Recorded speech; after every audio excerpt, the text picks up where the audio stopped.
O que a gente vai trabalhar aqui hoje? Eu vou trabalhar com vocês conceitos novos de manutenção, então são coisas, digamos assim, falar um pouquinho de indústria 4.0 para vocês, falar o que é a indústria 4.0, pelo menos iniciar falando, porque é um assunto que eu entendo que é importante, que é extremamente importante, tá bom? Que vocês conheçam pelo menos o termo e saibam que esse momento que a gente está vivendo agora, essa época, esse momento agora, a gente está justamente na quarta revolução industrial. Então, eu vou começar fazendo uma contextualização sobre as primeira, segunda, terceira e quarta revolução industrial para que vocês entendam todo o contexto, para que vocês percebam também a questão da interdisciplinaridade das matérias. Então, coisa que eu estudei lá na oitava série, por exemplo, que a princípio parecia não ter nada a ver com a minha profissão, teria nada a ver com a minha vida, e acaba impactando, influenciando diretamente na nossa vida no hoje. Eu vou compartilhar a tela com vocês aí, tá bom? Vou estar compartilhando a tela com vocês. E aí, mudou a tela para você aí, Alex? Mudou. Conteúdo abordados. Isso mesmo. Então tá, eu vou fazer uma breve descrição do que a gente vai trabalhar aqui. Então, a princípio, a gente vai falar dos conceitos aplicados na manutenção, que está relacionado com as atividades da plataforma, tá bom? Vou falar sobre NBR 5462, que é referente aos conceitos aplicados na manutenção. Vou falar sobre causa e efeito. Vou falar para vocês sobre FEMEA, que eu acho que esse termo é novo, eu acredito que é novo para vocês, que vocês não conhecem. Na plataforma já fez algumas menções sobre essa ferramenta, mas não chegou a explicar de fato o que é a ferramenta, mas fala da ferramenta. Vou falar para vocês sobre os pilares da indústria 4.0. Falarei com vocês, a gente vai trabalhar um pouco sobre KPIs, que são indicadores de performance de manutenção. Quais indicadores que a gente vai trabalhar? A gente vai trabalhar MTBF, tá bom? Que é tempo médio entre falhas. E a gente vai trabalhar MTTR, que é tempo médio de reparo de um equipamento. Vou falar para vocês sobre dispositivos Pokayoke, tá bom? Esse termo é novo para vocês, Pokayoke? Para mim é. Gilmar, é novo para você esse termo, Pokayoke? Novo também. Então, pessoal, eu quero que vocês se atentem, que hoje a gente vai conhecer um monte de palavras novas, um monte de termos novos, e eu quero que vocês anotem esses termos, tá bom? Eu quero que vocês, em qualquer momento que vocês tiverem dúvidas, me perguntem. Se caso, professor, eu não entendi, tem como explicar de novo? Eu explico novamente, tá bom? Eu quero que vocês se atentem a isso. Assim como eu havia falado, né? Eu vou estar agora só fazendo uma contextualização da questão da Revolução Industrial para que vocês percebam que a história ela impacta diretamente na nossa profissão. Então, a gente teve as revoluções industriais, a primeira, a segunda, a terceira, e a gente está vivendo hoje a quarta Revolução Industrial. Como que isso aconteceu? A gente tinha um homem que estava no campo, inserido no campo, então, em algum momento da história, o homem sai do campo e vai para a cidade, o que a gente chama de êxodo rural, né? O homem sai da zona rural e vai diretamente para as indústrias. Chegando chegando nas cidades, esse homem precisa ser inserido no mercado de trabalho. E aí, então, pessoal, surge a nossa profissão, né? O homem de manutenção. Então, a gente tem aí alguns desenhos, algumas imagens que eu coloquei, para a gente fazer menção a primeira, a segunda e a terceira revolução industrial e a quarta revolução industrial. Então, eu vou falar um pouquinho sobre isso para que vocês entendam essa contextualização. Então, aqui na primeira imagem aqui, a gente tem o contexto falando da primeira revolução industrial, que foi marcada pela descoberta da fonte de energia, o vapor. Então, foi a utilização do vapor como fonte de energia.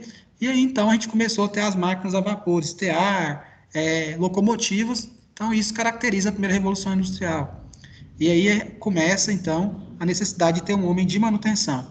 Temos aí a segunda revolução industrial, que é marcada por outra descoberta de outra fonte de energia, que é a eletricidade, e também as linhas de montagem. Então, você percebe que as linhas de montagem, a forma de produzir, ela muda. Então, ela passa a ser mais dinâmica. E aí depois a gente tem a terceira revolução industrial, que é marcada pela descoberta da informática, né, e inserção de computadores.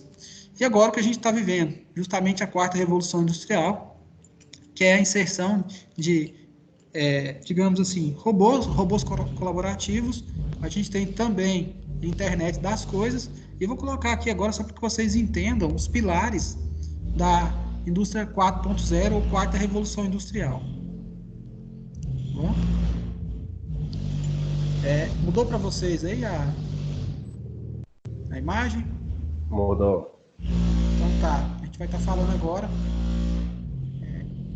O pessoal está passando com um carro de som aqui na avenida, aqui, acaba que interfere um pouco. Pessoal, esses são os pilares da indústria 4.0. O primeiro pilar que eu tenho da indústria 4.0 são a utilização de simuladores. No início do ano agora, não sei se vocês teve acesso a essa informação, mas a Volkswagen foi a primeira empresa do Brasil a estar utilizando simuladores para a venda de carro. Vocês sabiam disso? O pessoal ia até na sua casa, um simulador onde você testava um carro através de um simulador. Então, sim, é tecnologia de ponta, né? É a indústria 4.0 inserida no meio automotivo. O que a indústria ganha com isso? O que a Volkswagen ganhou com isso? Primeiro, você tem um atendimento especializado, onde o cliente ele não precisa de ir até a concessionária para comprar um carro, a própria empresa vai até você, ela não precisa ter um pátio gigantesco, onde você vai ter armazenados milhões de carros num pátio, então você reduz o espaço físico, e a pessoa tem a sensação de estar utilizando, comprando ou escolhendo o carro através de um simulador. Então, como se fosse um videogame mesmo, na realidade, né? Onde você entra no carro, você consegue ver todos os detalhes internos. Então, esse é um dos pilares. Outro pilar da indústria 4.0 são sistemas integrados, onde eu consigo fazer com que sistemas ou máquinas se comuniquem entre si. Um exemplo, né? Assim, a partir do momento que você pega o seu celular, consegue fazer com que o seu celular ele se conecte ou ele consiga se comunicar com a sua TV Smart, por exemplo. Então, você está fazendo o seu celular, ou seja, o sistema operacional do seu celular interagir ou comunicar com o sistema operacional da sua televisão. Então, são coisas que não estão muito distantes da nossa realidade, a gente já está vivendo isso. E a internet das coisas, né? Como eu acabei de falar para vocês, dentro da empresa que vocês trabalham com CLPs, e CLPs, um CLP interligado com vários outros CLPs se comunicando a todo tempo. O que a gente chama de internet das coisas, né? Onde as máquinas comunicam entre si. Temos aí as ciberseguranças, então, principalmente hoje proteção de arquivos e principalmente a questão de dados referente a dados bancários, dados da sua conta. Então, foi desenvolvido sistemas de segurança, que a gente chama de cibersegurança. E a gente tem também a questão do armazenamento em nuvem. Hoje todo mundo, a grande maioria, armazena tudo em nuvem. Então, isso também é um dos pilares da indústria 4.0. E a gente tem também a utilização de impressora 3D. Vocês conhecem a impressora 3D? Ou já ouviu falar em impressora 3D? Não. Tá, então. Vocês nunca ouviram falar em impressora 3D? Vocês vão anotar para mim no caderno de vocês, então. Anotem aí para mim. Observação. Anotem aí. Observação. Vocês vão pesquisar para mim. Vocês vão descobrir o que é uma impressora 3D, pessoal. Em 2000, o pessoal já falava em impressora 3D. A utilização de impressora 3D para construir órgãos humanos, para você ter uma ideia. Parecia uma coisa muito distante, né? E hoje você consegue já baratear o custo de produção utilizando impressora 3D. Vocês vão pesquisar e depois vocês vão me falar o que é uma impressora 3D. Tá bom? Okay. É uma coisa. Realidade aumentada. Então, é outro pilar da indústria 4.0, realidade aumentada e Big Data. Vocês, eu vou colocar, me inserir também, nós, né, da manutenção, a gente trabalha com informações, ou seja, com dados. Vocês já ouviram falar na ISO 55001? ISO 55001, vocês conhecem a ISO 55001, que fala de gestão de ativos? Vocês já ouviram falar? Não. Vocês sabem o que é gestão de ativos? Essa palavra é nova para vocês? Ativos? Tá, eu vou explicar o que é um ativo. Pessoal, tudo aquilo, ativo, estou falando no ramo da manutenção, ativo é tudo aquilo que produz lucro para a empresa.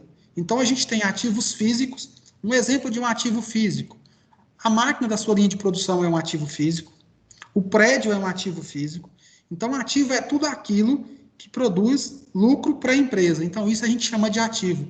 Quando eu falo de gerenciamento de ativo, eu estou falando que a gente vai gerir todos os recursos que a indústria ou que a empresa tem para gerar lucros. E o Big Data aqui, o que é isso? A gente tem hoje, como eu falei para vocês, da gestão de ativos, onde você insere sensor em vários equipamentos e você tem informação o tempo todo.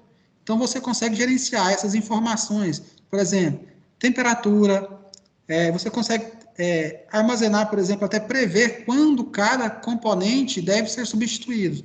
Então, esse Big Data aqui é armazenamento de informações.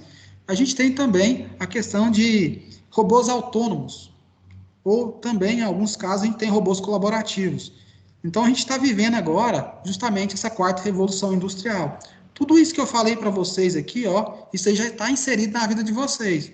Pode ser que, em algum momento, vocês não tenham percebido isso. Pode ser. Mas aqui, armazenamento em nuvem, isso aqui já é comum para todo mundo. Sistemas integrados, isso aqui já é comum. Internet das coisas, é bem comum. Ok? Até aí tá tranquilo, pessoal? Referente à indústria 4.0? Então, se eu perguntasse hoje para vocês, a gente está vivendo qual parte agora da Revolução Industrial? Em qual momento a gente está agora?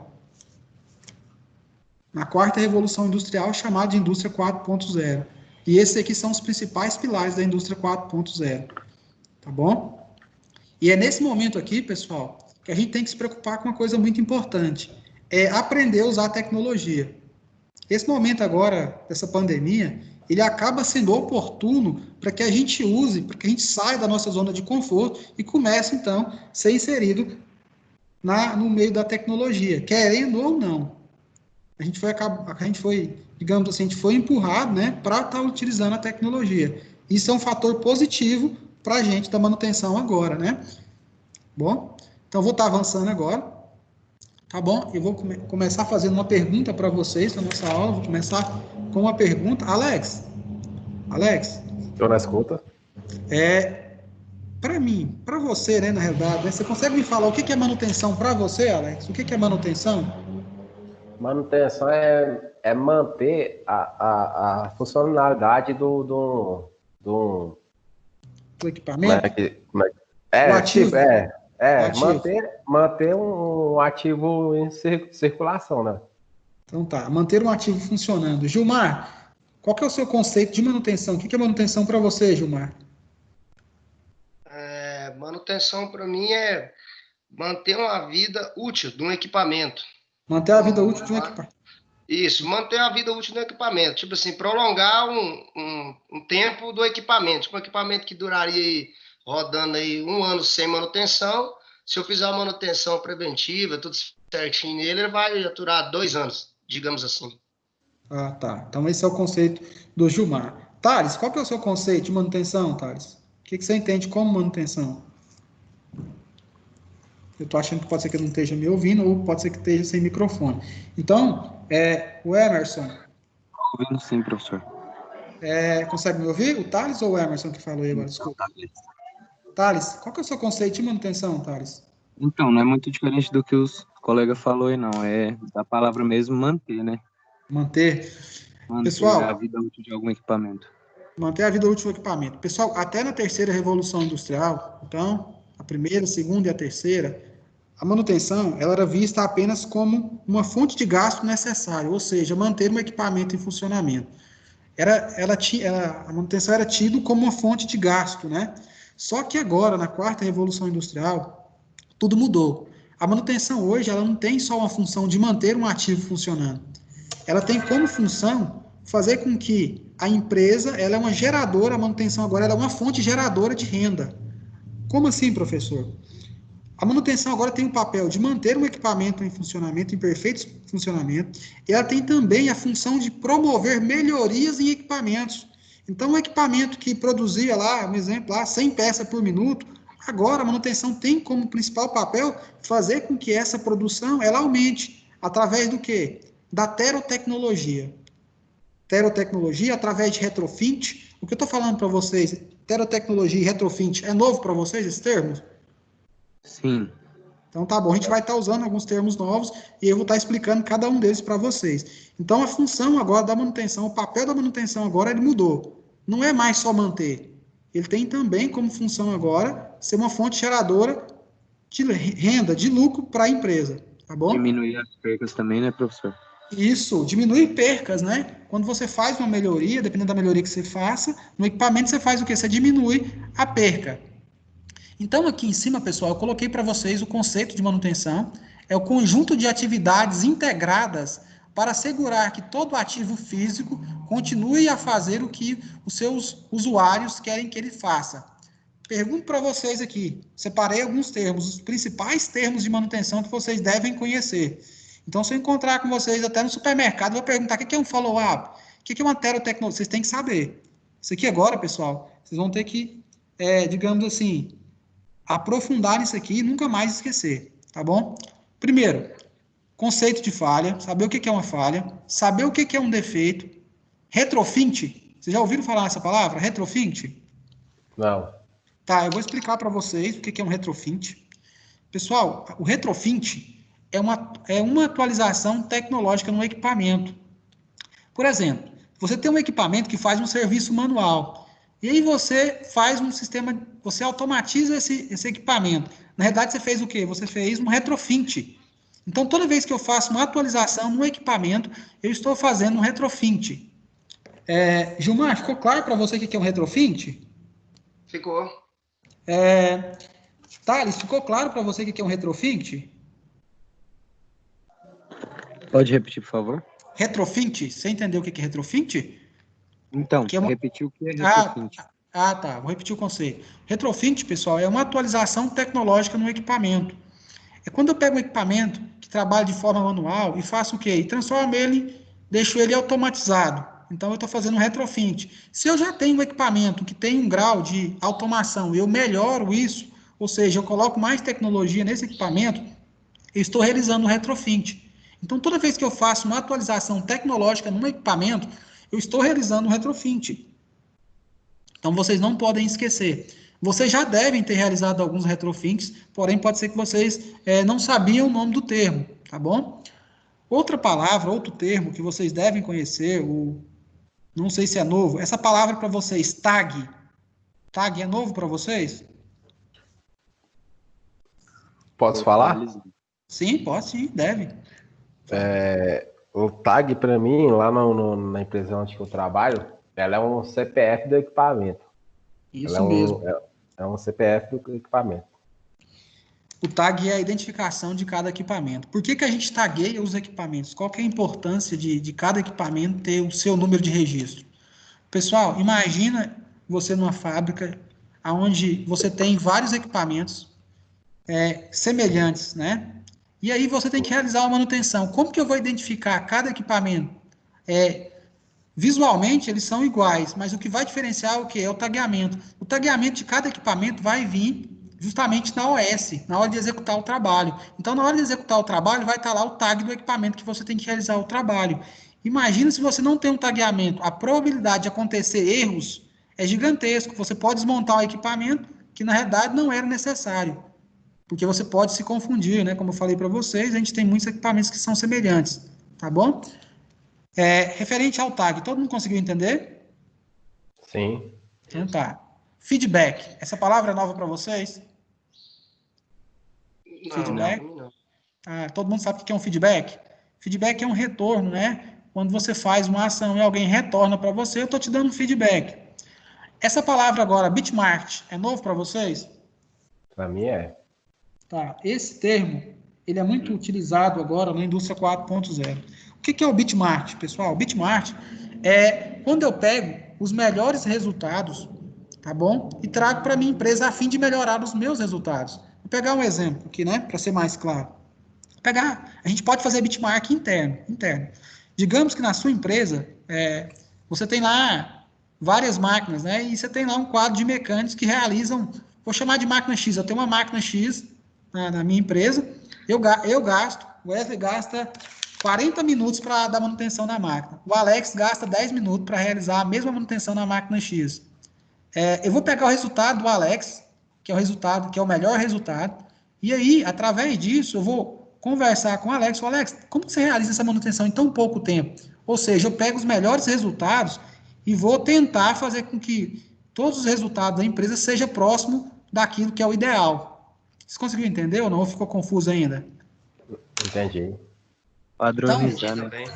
isso, padronizando. Então, quando você pega as empresas até na terceira revolução industrial, elas eram muito fechadas.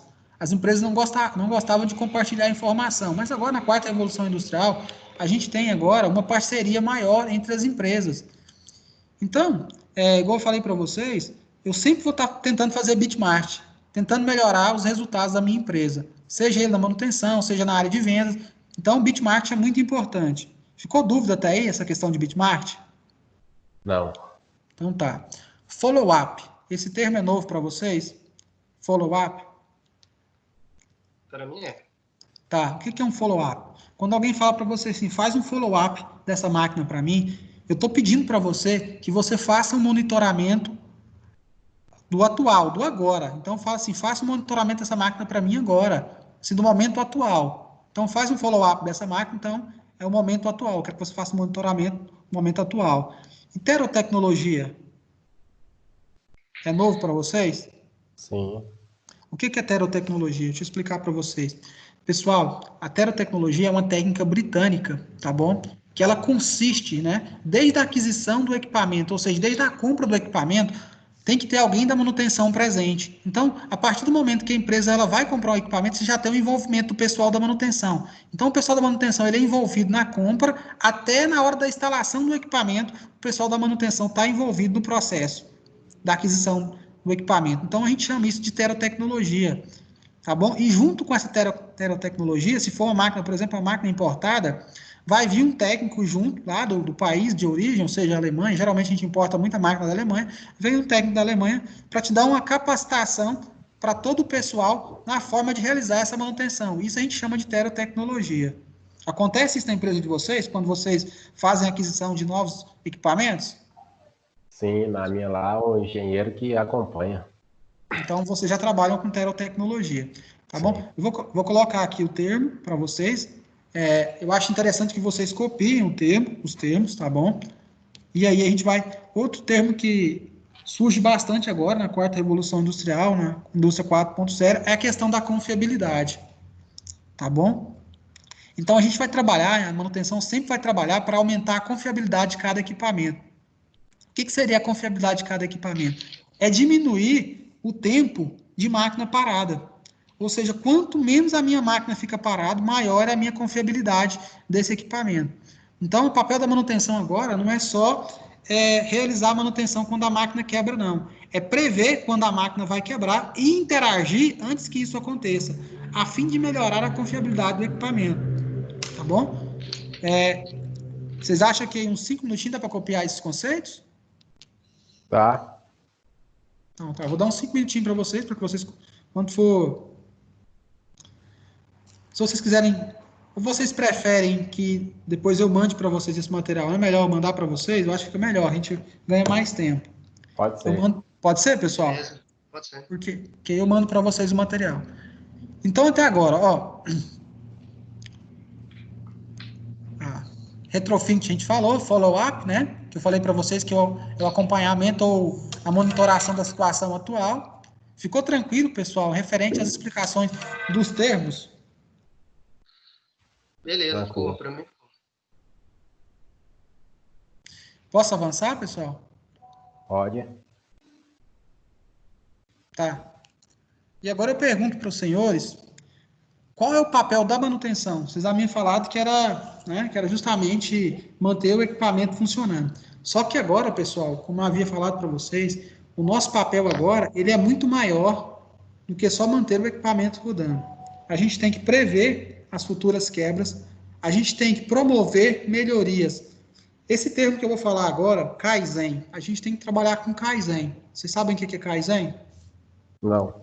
Vocês vão anotar para mim, Kaizen. Kaizen é uma melhoria contínua. Kaizen, melhoria contínua. Então, todas as indústrias hoje que querem sobreviver têm que trabalhar com Kaizen. E é não só manutenção, mas todo parque fabril, com melhorias contínuas. principalmente a manutenção. Então, o homem da manutenção agora, ele é visto não só como uma pessoa que vai executar serviços físicos, mas agora ele é visto como uma pessoa extremamente pensante, tá bom? Então, esse é o papel de vocês, é pensar em possíveis soluções e inovações tecnológicas, tá bom? Tá.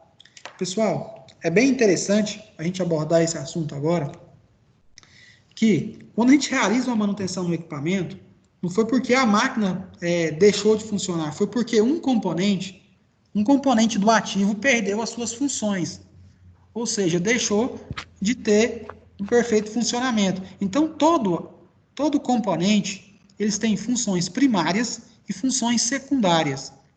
O que seria uma função? O que seria funções primárias, pessoal? Tudo aquilo que envolve velocidade, quantidade, capacidade e maquinabilidade, a gente chama de funções primárias. E tudo aquilo que é principalmente envolvido com estética, com conformidade e com normas e conforto e ergonomia, a gente chama de funções secundárias. Vamos pegar um exemplo aí, bem tranquilo para a gente entender. A lâmpada. Qual que é a função primária de uma lâmpada? Gilmar, qual que é a função primária de uma lâmpada para você? Qual que é a principal função desse componente? A principal função primária de uma lâmpada? Qual que é a função primária de uma lâmpada? Luz. Transmitir, transformar. Não está certo, é transformar energia elétrica em energia luminosa. Então, essa é a função primária de uma lâmpada. Qual que é a função secundária de uma lâmpada? Por exemplo, hoje a gente tem lâmpada de LED que quase não aquece, ou seja, a parte do conforto, da ergonomia, da estética. Então, isso é uma função secundária. Rolamento. Qual que é a função primária de um rolamento? Reduzir o atrito. Então, a função principal de um rolamento, a função primária de um rolamento é reduzir o atrito. Qual que seria a função secundária de um atrito? Por exemplo, quando eu vejo um rolamento que é estética, mudou a estética, então eu estou fazendo o quê? Essa seria uma função secundária. Então, para todo componente que vocês olharem, quando vocês forem realizar a manutenção, perguntem qual que é a função primária desse componente, qual que é a função secundária. Então, a gente tem que estar sempre garantindo que a função primária, ou seja, que o componente, ele consiga realizar as funções primárias. As secundárias são desejáveis, mas a principal são as funções primárias. Aqui eu tenho um exemplo, para que vocês entendam bem isso, o que é uma função primária e o que é uma função secundária. Aqui eu coloquei para vocês o exemplo de um sensor indutivo. Qual que seria a função primária do sensor indutivo? É fazer a leitura do sinal e mandar para o CLP. Então, essa é a função primária do sensor, a principal função, fazer a leitura do sinal e mandar para o CLP. Qual que seria a função secundária? Aqui a gente tem uma portinhola, onde eu coloquei aqui o sensor para que vocês consigam visualizar. Quando essa portinhola for aberta, ele tem que possibilitar que a máquina funcione. Então, isso seria uma função secundária. Coloquei logo acima aqui, pessoal. Eu havia falado para vocês do termo, né? Maquinabilidade, ninguém me perguntou o que é maquinabilidade. Então, é a capacidade que uma máquina tem de processar. Então, quando a máquina ela deixa ou ela falha, ela começa a falhar, ela começa a perder o quê? A maquinabilidade. Esse termo também eu acredito que é novo para vocês, tá bom? Ok? Pessoal, eu quero que vocês se atenham agora a essa informação. Essa informação é extremamente importante, tá bom? A gente tem duas formas de classificar manutenção. A gente tem uma forma de classificar segundo as normas da Abraman. Vocês sabem o que é a Abraman? Não. Então, vocês vão anotar para mim aí. A Abraman é a Associação Brasileira de Manutenção. Então, boa parte das coisas que a gente faz, das normas que a gente segue, é justamente as normas da Abraman. Então, a Abraman é a Associação Brasileira de Manutenção. E segundo a Abraman, como que a Abraman divide a manutenção? A Abraman divide a manutenção em manutenção corretiva, e aí a gente tem a ramificação de corretiva planejada e corretiva não planejada. A gente tem manutenção preventiva, preditiva, detectiva e engenharia da manutenção. Pessoal, eu queria colocar aqui também um parênteses para vocês. Também tem outro tipo de manutenção chamado manutenção sensitiva. Vocês sabem o que é manutenção sensitiva? Sabe, Gilmar? Não.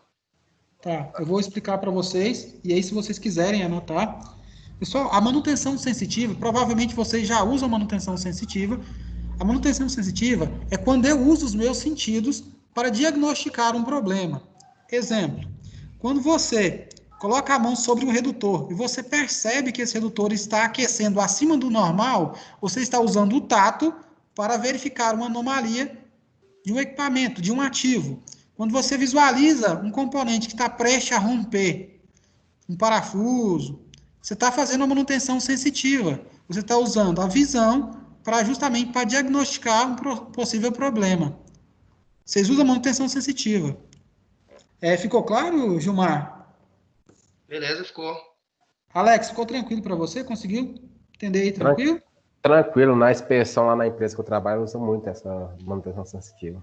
Você sabia que era manutenção sensitiva? Sim. Então, ok. Pessoal, então esse é o conceito da Brahman. É o conceito que a grande maioria das empresas brasileiras trabalham. Eu, particularmente, eu não gosto do conceito da Brahman. Por quê? Porque são conceitos mais rasos. E, como eu falei para vocês, a gente vai trabalhar nessa aula, principalmente, conceitos voltados para a manutenção de classe mundial. Manutenção de classe mundial são as manutenções que são aplicadas pelas grandes multinacionais, tá bom? E as grandes multinacionais trabalham com esse conceito aqui, ó, conceito de base internacional. Conceito de base internacional, a gente trabalha com o seguinte formato de manutenção. Manutenção planejadas, que são divididos em manutenção preventivas, a base de tempo, e a base de condição. A gente trabalha com manutenção corretivas, que são melhorias, e manutenção pós-quebra. A gente trabalha também com manutenção não planejadas, que são manutenção pós-quebras. Deixa eu explicar para que vocês entendam as diferenças entre esses dois conceitos, tá bom? Para que fique bem claro na cabeça de vocês por que eu não gosto do conceito da Brahman, né, e por que eu acho um conceito raso. Por exemplo, pessoal, para vocês aqui, o que é manutenção corretiva para vocês? Corretiva é quando o ativo para de funcionar, você vai lá e faz a manutenção. Então, isso... Apaga fogo. Apaga fogo.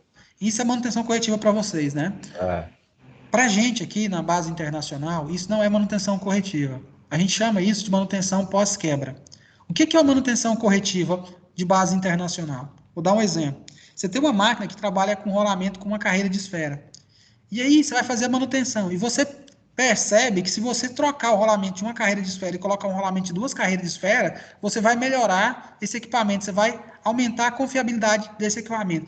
Você concorda comigo que quando eu troco um rolamento de uma carreira de esfera e coloco um de 2 carreiras de esfera, a gente não fez uma melhoria no processo? Então, se eu fiz uma melhoria, eu fiz uma manutenção corretiva.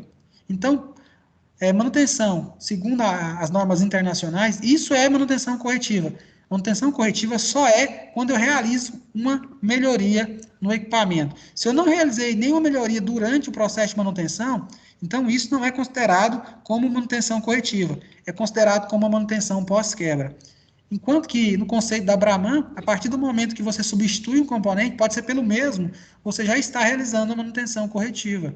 Vocês conseguiram entender a principal diferença? Sim. Então, é bem importante a gente entender essa parte aqui de conceitos e diferenças.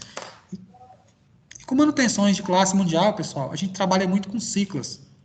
Então, se vocês forem trabalhar numa empresa multinacional, pode acontecer do seu supervisor ou gerente, o que seja, ele pedir para você realizar uma manutenção TBM. O que seria uma manutenção TBM? É a manutenção preventiva à base de tempo. Ou pedir para você realizar uma manutenção CBM. Então, o pessoal deixa de estar usando todos os termos e começa a trabalhar somente com ciclos. Então, é extremamente importante que a gente domine, que a gente conheça uma ciclo e saiba diferenciar cada tipo de manutenção. Pessoal, até aí, tá tranquilo? O que eu estou falando para vocês faz sentido? Faz sim. Então tá avançando agora. Tá, e aqui, pessoal, eu separei para vocês aqui, né, a parte conceitual, o que é a manutenção pós-quebra. O que é a manutenção pós-quebra? Como eu falei para vocês, é interessante, né? Alguns equipamentos é mais viável. Em alguns equipamentos, desde que não sejam equipamentos de gargalo, é mais viável para a manutenção deixar que o equipamento trabalhe até que ele quebre. Eu pergunto agora para vocês, na empresa que vocês trabalham, vocês têm matriz de criticidade de equipamento? Vocês trabalham com matriz de criticidade? Ou o que eu estou falando para vocês também é novo, matriz de criticidade? Gilmar, é novo para você? Não, não é não. É novo, não, é tranquilo. Alex, é tranquilo para você? Matriz de criticidade? Tranquilo. Sabe o que é um equipamento de criticidade A, um equipamento de criticidade B, criticidade C? Sabe como que eles fazem essa classificação? É bom você dar uma revisada aí, que eu tenho um conhecimento, mas assim, bem vago, sabe? Tá, pessoal, como eu falei para vocês que a gente trabalha com manutenção, a gente tem que trabalhar com a parte da gestão da manutenção, porque é ela que aumenta a eficiência dos equipamentos. Então, quando eu implanto um sistema de manutenção, é extremamente importante que eu faça uma matriz de criticidade. O que é uma matriz de criticidade? A matriz de criticidade, ela consiste em separar os equipamentos. Então, eu tenho equipamento de criticidade A. O que é equipamento de criticidade A? Todo equipamento, que é equipamento de gargalo, esse equipamento ele é classificado como o equipamento de criticidade A. Equipamentos secundários, que não interferem tanto na produção, a gente chama de criticidade B. E equipamentos que não têm tanta relevância no processo, pegar, por exemplo, uma encaixotadeira, se caso ela quebrar, a minha produção continua funcionando do mesmo jeito, eu consigo embalar de forma manual e eu consigo tocar a produção.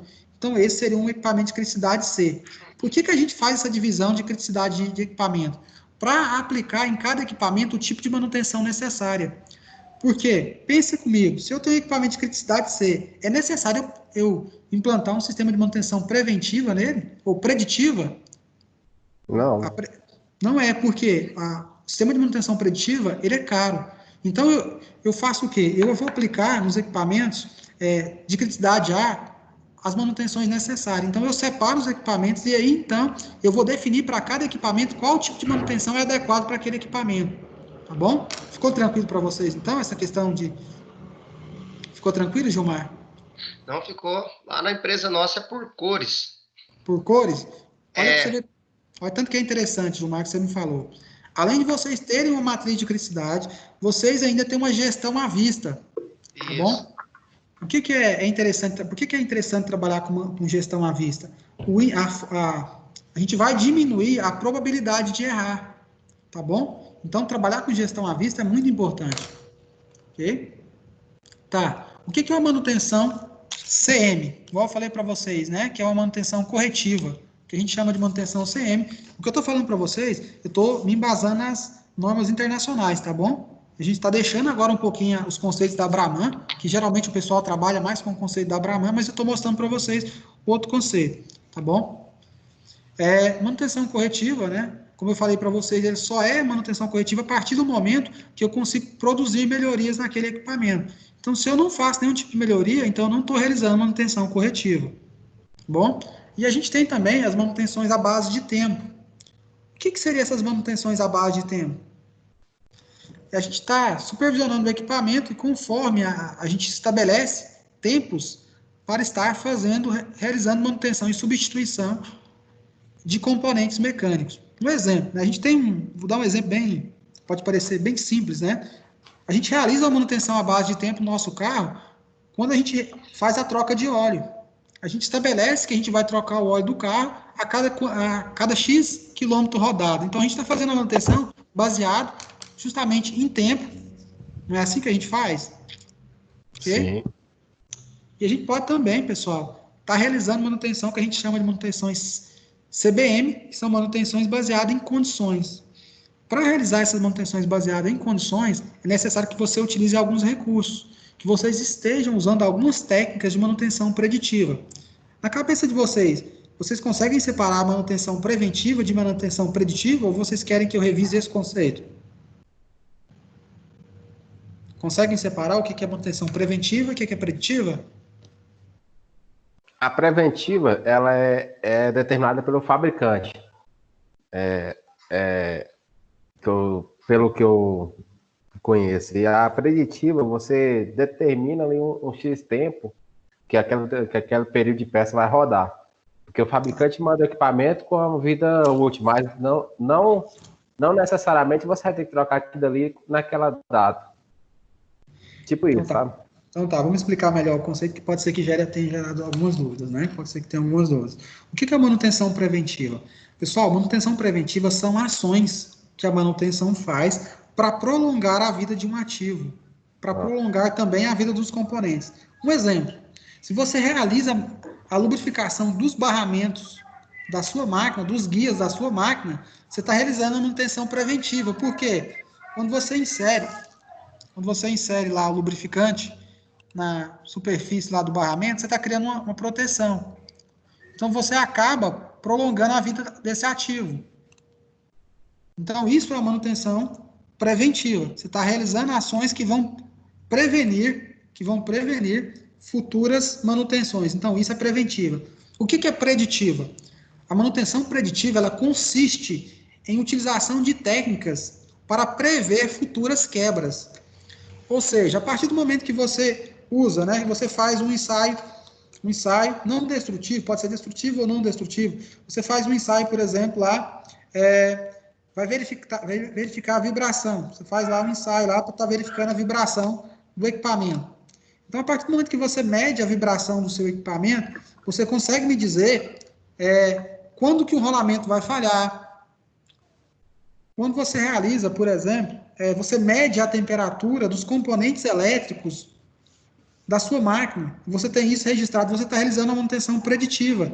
Você começa a perceber que os componentes começam a superaquecer. Então, você está utilizando meios e ferramentas para prever futuras quebras. Então, toda vez que eu prevejo futuras quebras, utilizando técnicas de manutenção, eu estou realizando manutenção preditiva. Ficou claro para vocês? Sim. Tranquilo? Posso avançar? Posso avançar, Gilmar? Beleza. Tá. Pessoal, agora é um ponto que eu acho bem interessante. Não sei se acontece na empresa de vocês, mas aqui em Anápolis acontece muito. Você dá manutenção no equipamento, passa 2 dias, o equipamento quebra de novo. Acontece isso com vocês aí? Ou é só aqui em Anápolis? Não dura 2 dias, não, hein? Tá durando muito aqui em Anápolis? Pessoal, retrabalho. Eu estou apanhando com isso aí. Retrabalho. Prejuízo. Eu vou explicar para vocês o porquê que isso acontece e como que a gente vai resolver isso. Tá bom? Pessoal, a primeira coisa, quando a gente realiza uma manutenção, a primeira pergunta que a gente tem que se fazer é: eu estou eliminando as causas raiz? Porque todo problema, se eu eliminar a causa raiz do problema, eu não tenho efeito. E se eu não tenho efeito, eu não tenho a falha. E se eu não tenho a falha, a máquina funciona. Vocês lembram quando vocês usaram aí, lá na plataforma, vocês utilizaram uma ferramenta chamada árvore de falha, onde vocês tinham lá um motor, onde vocês iam identificar as possíveis falhas desse motor, e aí, em cima disso, vocês criavam um plano de ação. Vocês lembram disso? Não sei se vocês vão se lembrar disso. Pessoal, sempre a gente tem que estar usando o quê? Algumas ferramentas, eu chamo as ferramentas da qualidade, que pode estar sendo utilizada na manutenção para estar resolvendo esses problemas. Vocês conhecem o diagrama de Ishikawa? Ou espinha de peixe? Vocês já ouviram falar, eu acredito. Espinha de peixe eu já vi falar. Então, tá bom. O diagrama de espinha de peixe ou Ishikawa é o mesmo diagrama, só muda o nome, tá bom? Mas é justamente para descobrir a causa raiz do problema. Porque se a gente elimina a causa raiz do problema, a gente vai fazer com que a máquina ela pare de quebrar. Então, o problema do Gilmar lá, que ele está falando que está tendo muito retrabalho, é porque até agora ele não identificou a causa raiz do problema. Então, Gilmar, você vai ter que gastar um tempo justamente fazendo o quê? Descobrir qual que é a causa raiz do problema e vai ter que eliminar a causa raiz. Então, toda vez que a gente realizar uma manutenção, o nosso papel é o quê? É eliminar a causa raiz. É muito comum a gente realizar uma manutenção, a gente substitui os componentes e a gente joga o componente fora. E a gente nem analisa os componentes para descobrir o que está acontecendo. É comum isso acontecer. Só que agora, pessoal, a gente tem que começar a mudar esse hábito. Vou mostrar para vocês aqui agora. Posso mudar o slide? Pode. Tá. Vocês lembram que eu falei para vocês que vocês tiveram atividades dessa na plataforma? O que a árvore de falha faz, pessoal? O que a árvore de falha faz? Ela identifica o modo de falha de cada equipamento e apresenta uma possível solução. Vou pegar aqui esse motor como exemplo. Vamos fazer só um exemplo aqui. A gente tem aqui, a primeira falha que pode acontecer nesse motor é o rotor travar. O que pode ocasionar? O que faz com que o rotor trave? Primeira possibilidade, o eixo pode estar empenado. Então, essa é a primeira possibilidade. Se o eixo está empenado, então eu já descobri o modo de falha. Como que eu resolvo isso? Eu posso desempenar o eixo. Então, essa é uma das formas. Outra forma desse rotor travar. O rolamento que vai nas extremidades pode estar travado por falta de lubrificação. O que eu tenho que fazer? Como resolver esse problema? Substituindo o rolamento ou melhorando o sistema de lubrificação do rolamento. Vou voltar à tela aqui agora, só para que a gente entenda isso. Gilmar, você entendeu a questão que eu falei para vocês, da gente estar identificando as falhas e eliminando as causas raiz? Então, você pode estar utilizando o diagrama de Ishikawa para resolver isso. Tem outra ferramenta que eu vou falar com vocês agora à frente, que é uma ferramenta chamada FEMEA, que é a análise de modo de falha e efeito. Tá bom? É a mesma ferramenta que a NASA usa, por exemplo, para verificar falhas em componentes de foguete. Então, é uma ferramenta bem sofisticada e não é difícil de usar. Tá bom? Então, Alex, vamos fazer agora só uma para a gente entender como que a gente vai usar essa árvore de falha. Se eu perguntar, vamos analisar um rolamento. Vamos analisar um rolamento. Então, a gente vai fazer uma árvore de falha de um rolamento. Você tem um rolamento. O que pode falhar no rolamento? O que pode falhar? O que pode acontecer no rolamento para que ele falhe? Primeiro, rolamento travar. Então, coloca aí rolamento. Então, deixa eu só compartilhar a tela com vocês aqui. Deixa eu mudar para a gente pensar. Para a gente pensar junto. Tá, deixa eu só apagar isso aqui. Não sei se mudou a tela para vocês. Eu acho que não mudou ainda. Ainda não. Então tá, deixa eu mudar a tela para vocês. Tá, vou mudar a tela. Dou a tela para vocês, tá bom? Vocês vão me ajudar agora, só para a gente pensar um pouquinho. Esse exercício é igualzinho que vocês fizeram lá na plataforma. Você tem um rolamento, né? Tem lá um rolamento. Que para mim já fica mais difícil de escrever aqui, viu, pessoal? Você tem lá... fica mais complicado aqui para mim, né? Mas só para vocês entenderem a ideia. Tá, a gente vai fazer aqui uma árvore de falha. Tá. Pessoal, o que pode levar um rolamento a falhar? Primeiro, ele pode travar. Pode falar? É isso mesmo. Travar, né? Então, o rolamento pode travar. Então, beleza.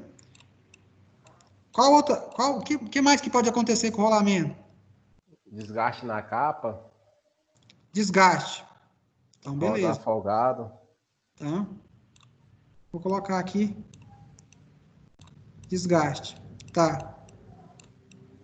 E a gente tem outros N, né? Vou colocar aqui, etc, que a gente tem muitas outras possibilidades, tá bom? Só para vocês entenderem. Etc aqui, que a gente tem outras possibilidades. Pessoal, quando eu faço uma árvore de falha, então eu coloco aqui, rolamento travou. O que leva o rolamento a travar? O que eu tenho que fazer se ele travar? O que eu posso fazer? O que pode levar o rolamento a travar? Primeiro, pessoal, a falta de lubrificação. Então, você vai ter que verificar se esse rolamento está sendo lubrificado. O que pode levar esse rolamento também a travar? Por exemplo, se for um rolamento que vai conectado a um eixo, você vai ter que medir as bases do eixo, porque pode acontecer do torneiro mecânico, na hora de fabricar a base do eixo, não ter levado em consideração o que o fabricante fala da questão da tolerância dimensional. Vocês entenderam? Então, o que pode estar acontecendo com o rolamento? Primeiro, falta de lubrificação, ou a base está estrangulando a pista de rolagem, ou seja, o diâmetro externo do eixo é maior do que o fabricante recomenda para o rolamento. Desgaste. O que está ocasionando o desgaste do rolamento, da capa do rolamento? O que pode estar ocasionando isso? Igual eu falei, se for um rolamento que ele vai encaixado numa base interna, pode ser também o ajuste. Vocês perceberam que a gente está usando aqui uma árvore de falha e analisando todo o rolamento?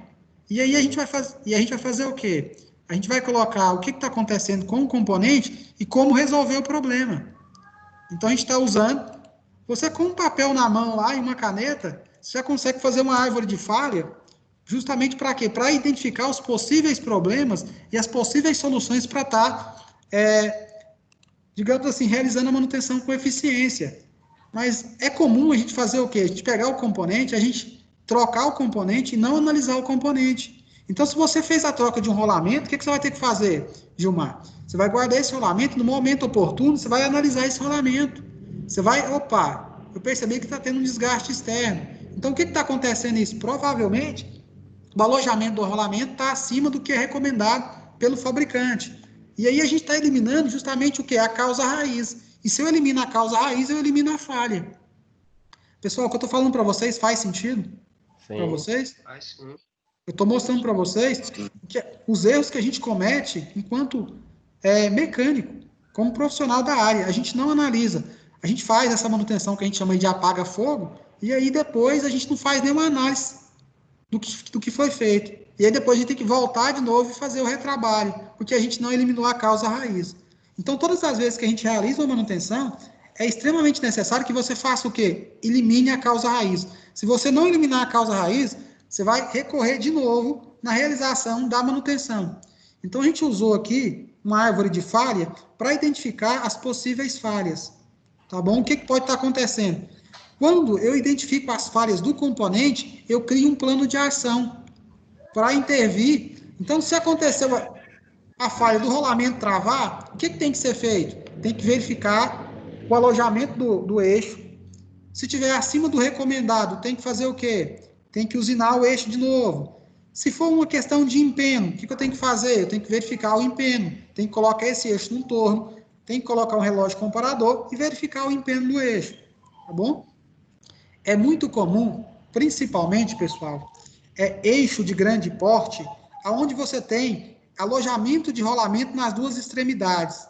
Se isso estiver acontecendo com vocês, eu vou contar uma experiência minha, né? Trabalhava no setor de usinagem numa empresa farmacêutica, e era assim que eu entrei, toda semana o pessoal trocava o rolamento lá de uma máquina. Eu falei, gente, mas isso não é possível. Toda semana tem que trocar rolamento, isso não é normal. E aí, na parada da manutenção, o que eu pedi para que fizesse? Para que tirasse o eixo, era um eixo de grande porte, e eu observei que nas extremidades, o que acontece? O que é comum fazer? Como é um eixo comprido, o cara faz o quê? O torneiro normalmente faz. O cara usina uma ponta, ele vira o eixo e usina outra ponta. Ou seja, os rolamentos, eles não ficam no mesmo centro. Então, o rolamento trabalha forçado. E nesse caso, o que teria que ser feito? O eixo teria que ter sido usinado entre pontas. Quando eu usino o eixo entre pontas, eu garanto que todas as extremidades ou todas as bases de rolamento, elas estejam no mesmo centro. Então, estou contando para vocês, é uma experiência que aconteceu comigo, que pode acontecer com vocês. Então, toda vez que eu tenho eixo comprido, que tem base de rolamento nas extremidades, ele deve ser torneado entre pontas, para garantir que eu tenha o mesmo centro, tá bom?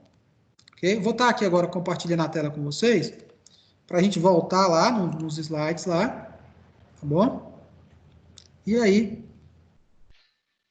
pessoal, até agora, tá tranquila a aula para vocês? Tá satisfatório? Se é isso? Os termos que eu falei para vocês, espero que ajude vocês, tá bom? Dúvida até agora? Tem dúvida, pessoal? Não. Até agora do que eu falei? Até agora tá tudo tranquilo, né? Então, vamos avançar agora, tá bom? Eu vou substituir a tela aqui agora, vou trocar a tela e a gente vai começar. Vocês lembram que eu falei para vocês? Trocou a tela para vocês aí, né? Trocou? Ok. Pessoal, essa ferramenta aqui, ó, FEMEA, que eu falei para vocês que é uma ferramenta extremamente importante. O que essa ferramenta faz aqui? Como eu falei para vocês, é uma ferramenta de análise de modo de falha e efeito. Eu consigo calcular o NPR ou o RPN, que é a mesma coisa, número de prioridade de risco. Então, essa ferramenta, eu consigo verificar a frequência, eu consigo verificar a gravidade da falha, e eu consigo indicar a possibilidade desse componente falhar. Eu vou voltar à tela agora, só para me explicar para vocês, para ficar mais claro para vocês, o que o FEMEA faz. Mudou a tela para vocês aí? Tá. Vocês conseguem visualizar essa caneta? Sim. Tá.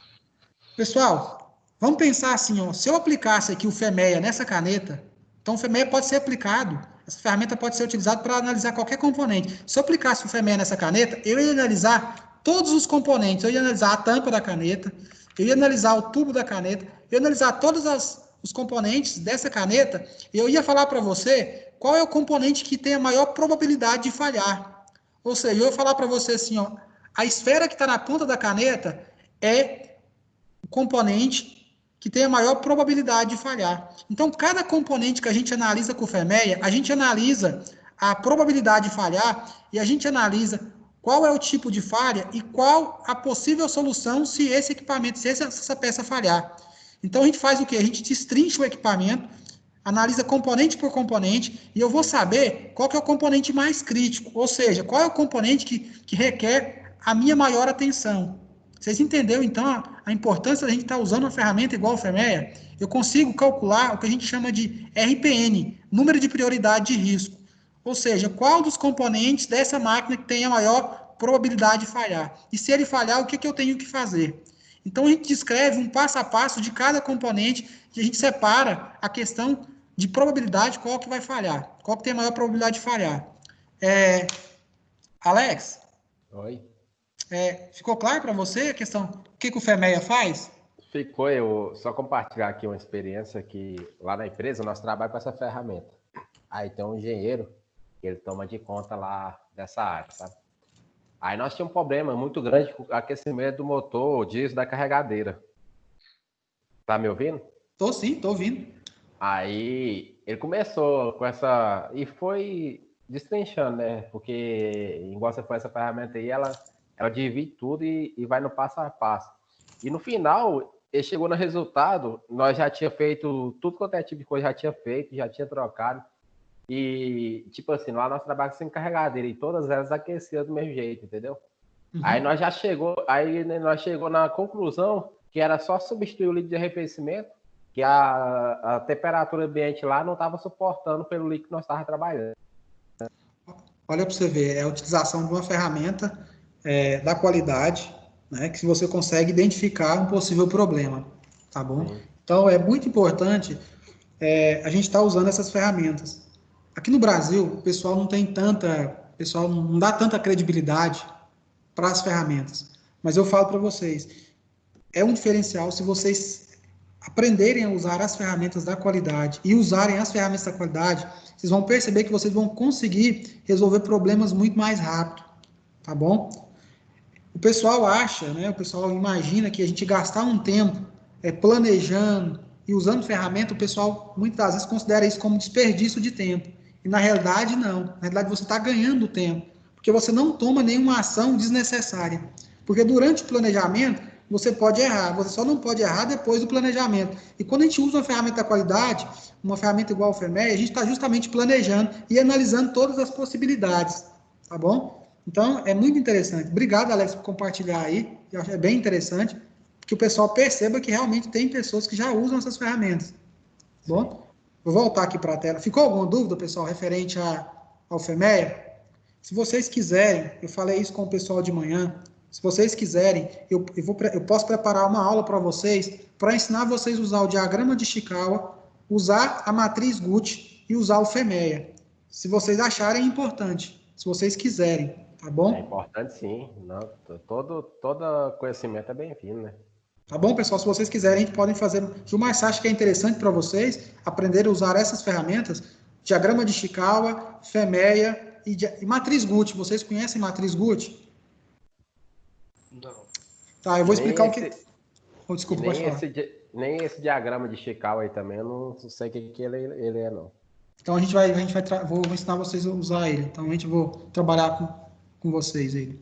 Pessoal, o que é a matriz Gucci? Matriz Gucci ela é usada para gravidade, urgência e tendência.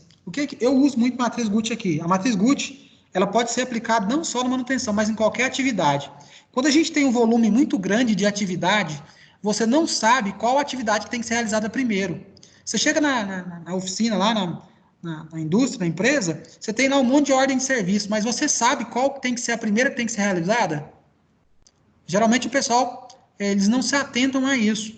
E a matriz Gucci é justamente para isso, para você separar gravidade, urgência e tendência.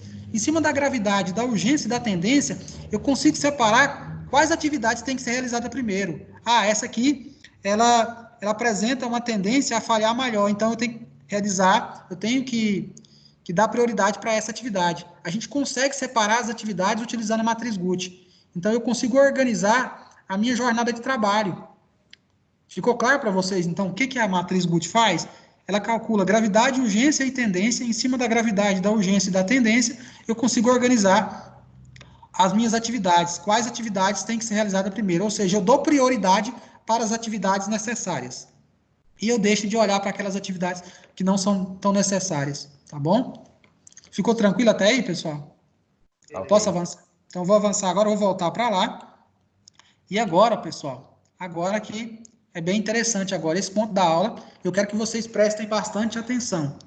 Eu quero que vocês anotem para mim aí agora essa informação, KPIs. O que é KPIs? Toda vez que eu falar para vocês KPIs, eu estou falando para vocês de indicadores de performance de manutenção. Então, toda vez que vocês ouvirem essa palavra, se eu perguntar se você trabalha com KPIs, eu estou falando assim, vocês trabalham com indicador de performance? Por exemplo, o MTBF, tá bom? É um indicador de performance, que é o tempo médio entre falhas. Então, a gente vai trabalhar com o MTBF, que é um KPI, que é um indicador de performance, e a gente vai trabalhar com MTTR, tempo médio entre reparos.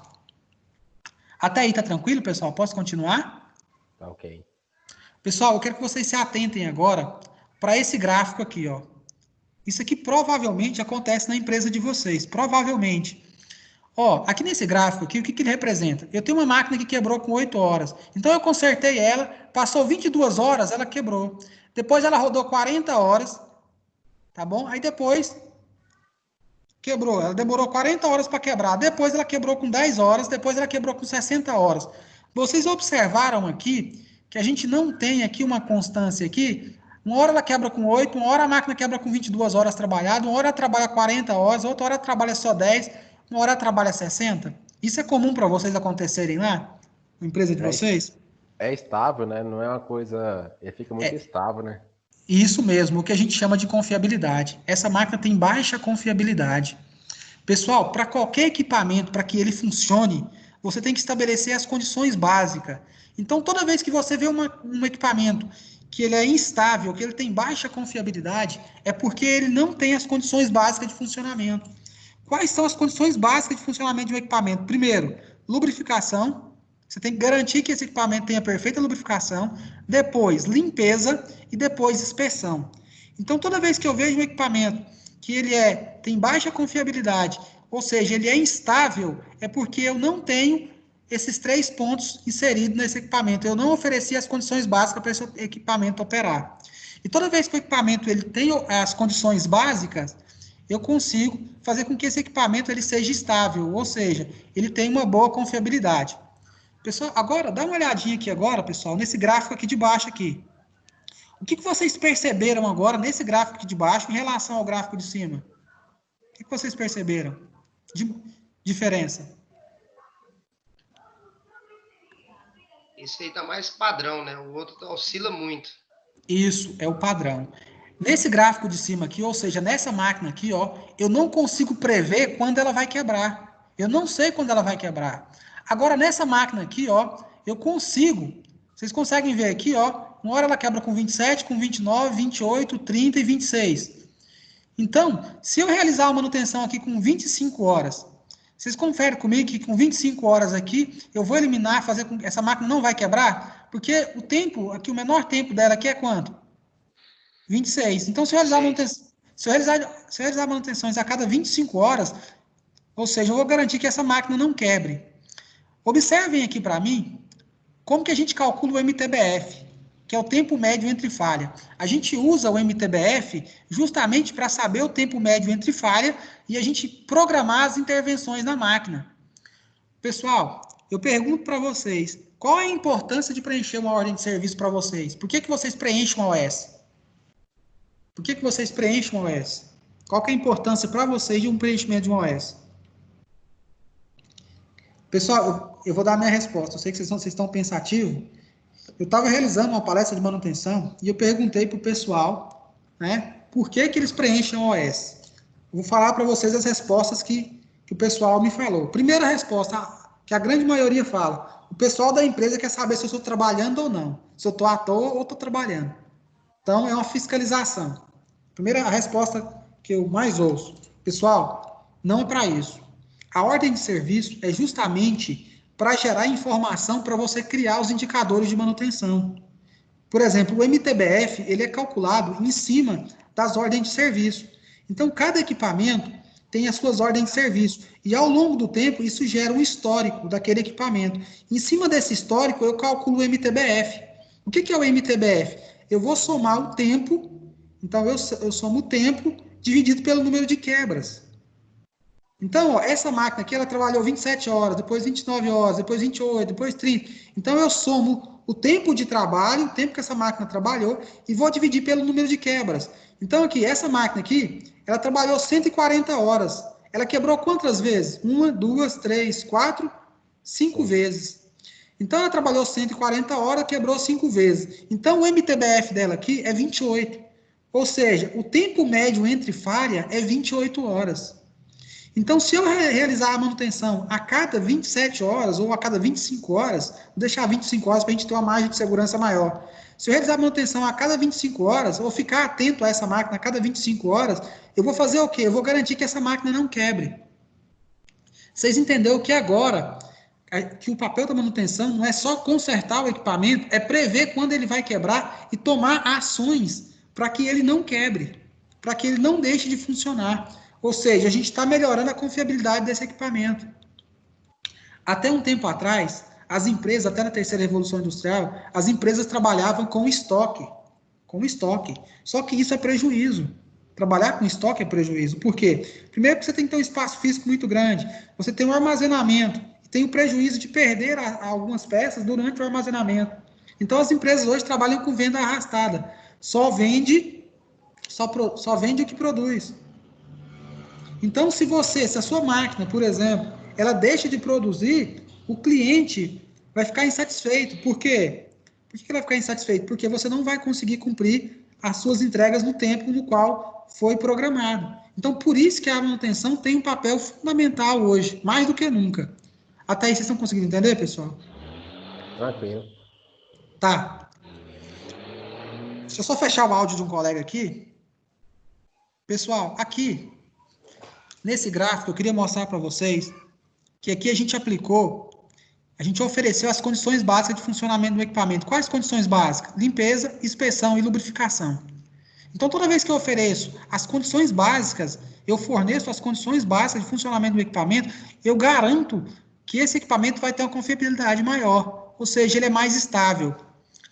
Agora, eu quero que vocês se atentem agora a essas duas imagens que eu coloquei aqui. Pessoal, na sua empresa, quando vocês trabalham, tem bucha? Tem bucha lá para alojamento de eixo?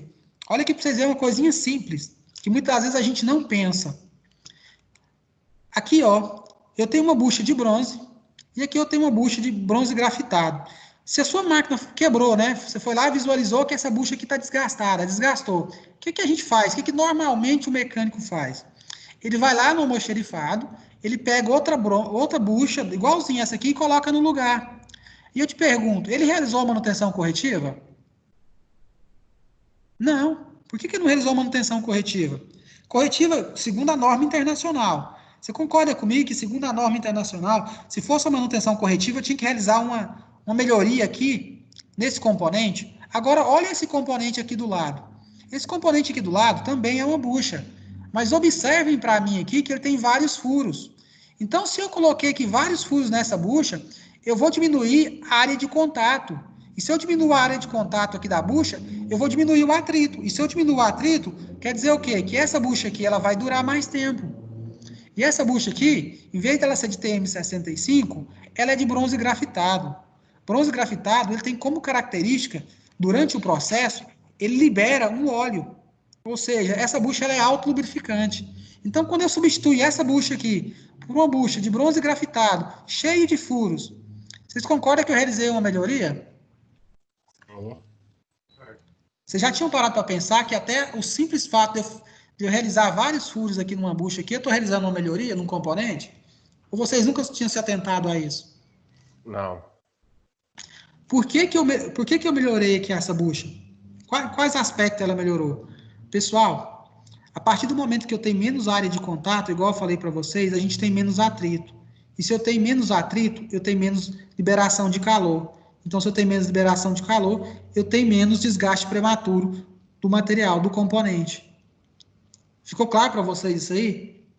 Então, a gente tem que analisar até a geometria dos componentes. Em algumas situações, você não precisa nem mudar o material, você só muda a geometria. E aí você está fazendo uma melhoria. Uma melhoria simples, mas que produz grandes resultados. Tá bom? Ficou tranquilo até aí, pessoal? Dúvida? Posso avançar? Pode. O que eu estou falando para vocês faz sentido para vocês? Faz. Positivo. Até agora, dúvida? Quer que eu repita alguma informação que eu falei, que vocês ficaram com dúvida, que vocês querem que eu fale de novo? Posso avançar? Vou avançar então. Agora é a hora de vocês fazerem um exercício. Vou colocar um exercício para vocês. Tá. Isso aqui a gente já falou, né, das condições básicas. Tá. Eu só coloquei essa observação aqui de KPIs, depois vocês vão anotar ela para mim, na hora que eu disponibilizar o slide para vocês. O que é o KPI? Eu falei para vocês que KPIs é o termo utilizado para indicadores de performance. Quando eu mostrei para vocês lá o MTBF, eu estou mostrando para você o indicador de performance. Quando eu falei para você de MTTR, que é tempo médio de reparo, eu estou falando para você de um KPI, que é o indicador de performance. Então, MTBF e MTTR são KPIs, indicadores de performance. Tá bom? Depois vocês vão anotar isso. Tá. Aqui agora, eu quero que vocês calculem para mim o MTBF dessa máquina. Aqui eu coloquei do lado aqui para vocês, eu coloquei como que a gente calcula o MTBF. O MTBF é o tempo de carga dividido pelo número de quebras. O que seria esse tempo de carga? O tempo de funcionamento do equipamento dividido pelo número de quebras. E aí eu acho o MTBF, que é o tempo médio entre falhas. Qual que é a importância de eu saber o MTBF de uma máquina? A partir do momento que eu sei o MTBF de uma máquina, eu sei o momento exato quando que eu tenho que interagir, quando que eu tenho que agir para que essa máquina não falhe. Ficou claro para vocês por que a gente calcula o MTBF? Ficou claro, Alex? Sim. Gilmar, ficou claro para você por que a gente tem que calcular o MTBF? Vocês trabalham com MTBF na empresa de vocês? Sim. Trabalho. Trabalha? Ok. Então, você acha que em 10 minutos vocês conseguem calcular para mim o MTBF dessa máquina?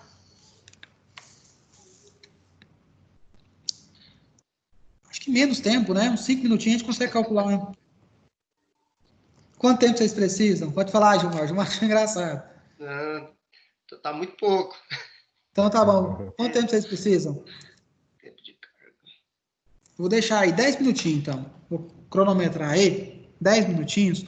Quando for 3h33, aí eu ajudo vocês a responderem, tá bom? Então vocês têm 10 minutos. Vocês têm 10 minutos aí para estar tentando calcular o MTBF. Alex, tá tranquilo para você? Tá ok. Tô analisando aqui já. O Emerson, tá tranquilo para você? Thales? O pessoal não respondeu.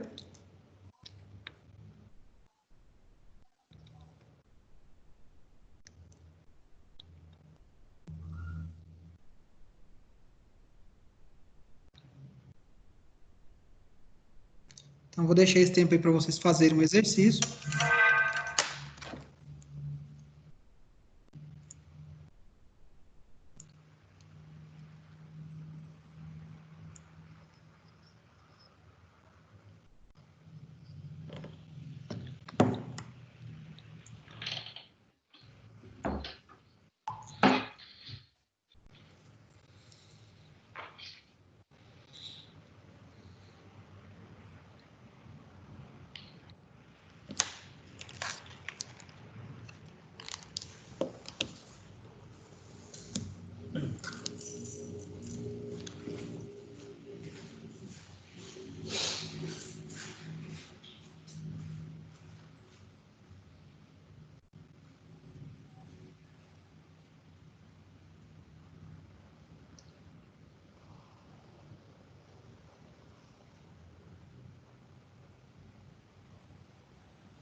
Ô, Everton.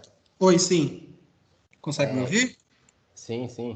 Esse tempo total de parada aí, como é que eu vou ver na descrição aí? O tempo total de parada, porque aí só tem o tempo total de trabalhado, né? Tá, a princípio a gente vai calcular só o MTBF, a gente não vai calcular o Ah, tá. MTTR, O só o meu foi MTBF. de.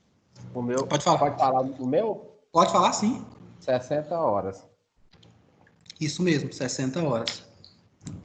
Daqui a pouquinho eu vou fazer junto com vocês, e aí a gente vai questionando algumas coisas. Por exemplo, Alex, se você sabe que o MTBF dessa máquina é 60 horas, então você sabe que a probabilidade dessa máquina falhar, a cada 60 horas essa máquina vai falhar. Então, o que você tem que fazer? Você tem que criar um plano de manutenção que você realize a manutenção antes dessas 60 horas. Então, o MTBF é justamente para isso, para que você consiga antever as falhas no equipamento. Mas se você não preenche, se o pessoal não preenche uma ordem de serviço, ela não é fidedigna, ou seja, as informações que estão ali, elas não são verdadeiras, então a gente vai ter um MTBF que não é verdadeiro. Então a primeira coisa que a gente tem que fazer enquanto gestor de manutenção, enquanto homem da manutenção, é explicar para o pessoal realmente a importância de preencher uma ordem de serviço. E o tanto que isso vai impactar na melhoria do equipamento. Ficou claro para você isso, Alex? Sim, ficou. Questão do MTBF, você acha que é importante ou não? Saber isso, É, trabalhar com indicador? ele é importante, né? Na minha empresa lá mesmo, lá, o MTBF lá é muito baixo, sabe? Por causa das máquinas já tá bem rodado. Lá já tá uma máquina lá com 8 anos, 9 anos, entendeu? Aí a média do MTBF lá é de 22, 15, entre 15 e 22 horas só.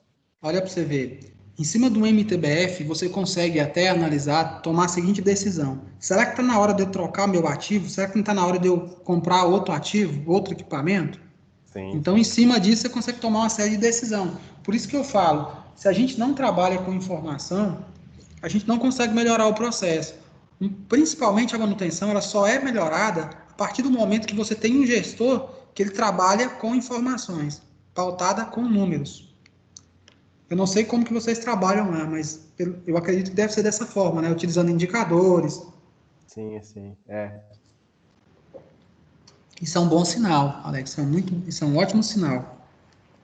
Quando a gente tem essa preocupação, eu já trabalhei já em algumas empresas que o pessoal geralmente não leva isso tão a sério, sabe? E, assim, isso deixa a gente triste, porque você não vê a manutenção evoluindo e o pessoal fica trabalhando só naquela apagação de fogo, só na manutenção pós-quebra. O que acontece? O MTBF nós hoje é muito baixo devido à gestão inicial lá da empresa ser uma gestão muito despercebida, sabe? Ela não usava esses indicadores. Era ir lá e pôr para rodar. O foco deles era a produção, entendeu? Você lembra que eu falei Não para... preocupava com... Pode falar. Desculpa, Alex, eu te interrompi. Pode falar, você iniciou, né? Tipo assim, eles não preocupavam de manter o equipamento, tipo assim, ter confiabilidade no equipamento. Eles se preocupavam só no agora. Entendeu? Isso é ruim, isso é muito ruim. É igual eu tô te falando, se a gente não trabalhar com indicadores de manutenção, você nunca vai melhorar. Se você não medir um processo, você não consegue controlar o processo. Se você não controla o processo, daqui a pouco, suas máquinas estão parando, todo momento você deixa de produzir. Eu não falei para vocês, você já ouviu falar, eu vou até depois falar um pouquinho sobre curva de banheira. Você já ouviu falar em curva de banheira? Lá O que tem é uma também. curva de banheira? Então Lá é interessante. também. Pode falar. Todo projeto, todo equipamento, desde da concessão do projeto até o equipamento estar rodando, a gente monitora essa curva. Ou seja, de acordo com que o equipamento ele vai ficando mais velho, né, digamos assim, o tempo vai passando, essa curva ela tende a aumentar, ou seja, a probabilidade desse equipamento falhar é muito maior. Então a gente tem que estar monitorando isso. Agora a gente está tendo gestores agora que tem mais essa preocupação, sabe? De preocupar mais com o indicador, de estar medindo, de estar usando uma gestão à vista. A gente vê isso aqui muito em Anápolis, aqui nas empresas, nas grandes empresas, principalmente nas multinacionais. A gente percebe que está tendo essa mudança. Tá bom? Posso voltar agora, pessoal, e a gente fazer o exercício junto? Ô, Gilmar, pode ir, então? Pessoal, então vou voltar aqui. E aí a gente faz o exercício junto, tá bom? Deixa eu só voltar aqui e aí a gente faz o exercício junto.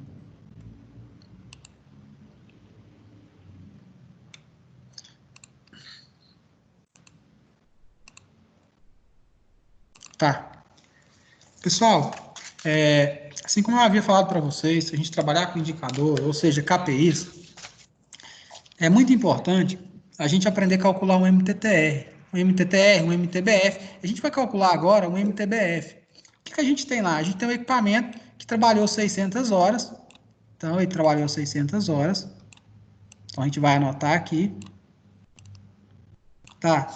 Ele quebrou, no primeiro momento, ele quebrou 6 vezes, depois. Ele quebrou 2 vezes, depois. Ele quebrou mais 2 vezes. Como que a gente calcula o MTBF? O MTBF, vamos lá. Horas rodadas. Isso mesmo, horas rodadas, horas de trabalho. Horas. Pelo... Então, horas rodadas, ou seja, 600, dividido pelo número de quebras. Sim. Então, a gente vai somar isso aqui tudo. A gente viu aí que o equipamento quebrou 10 vezes. Então, o que a gente vai fazer? A gente vai aqui, ó, fazer a divisão e vocês vão perceber aqui que o MTBF dessa máquina,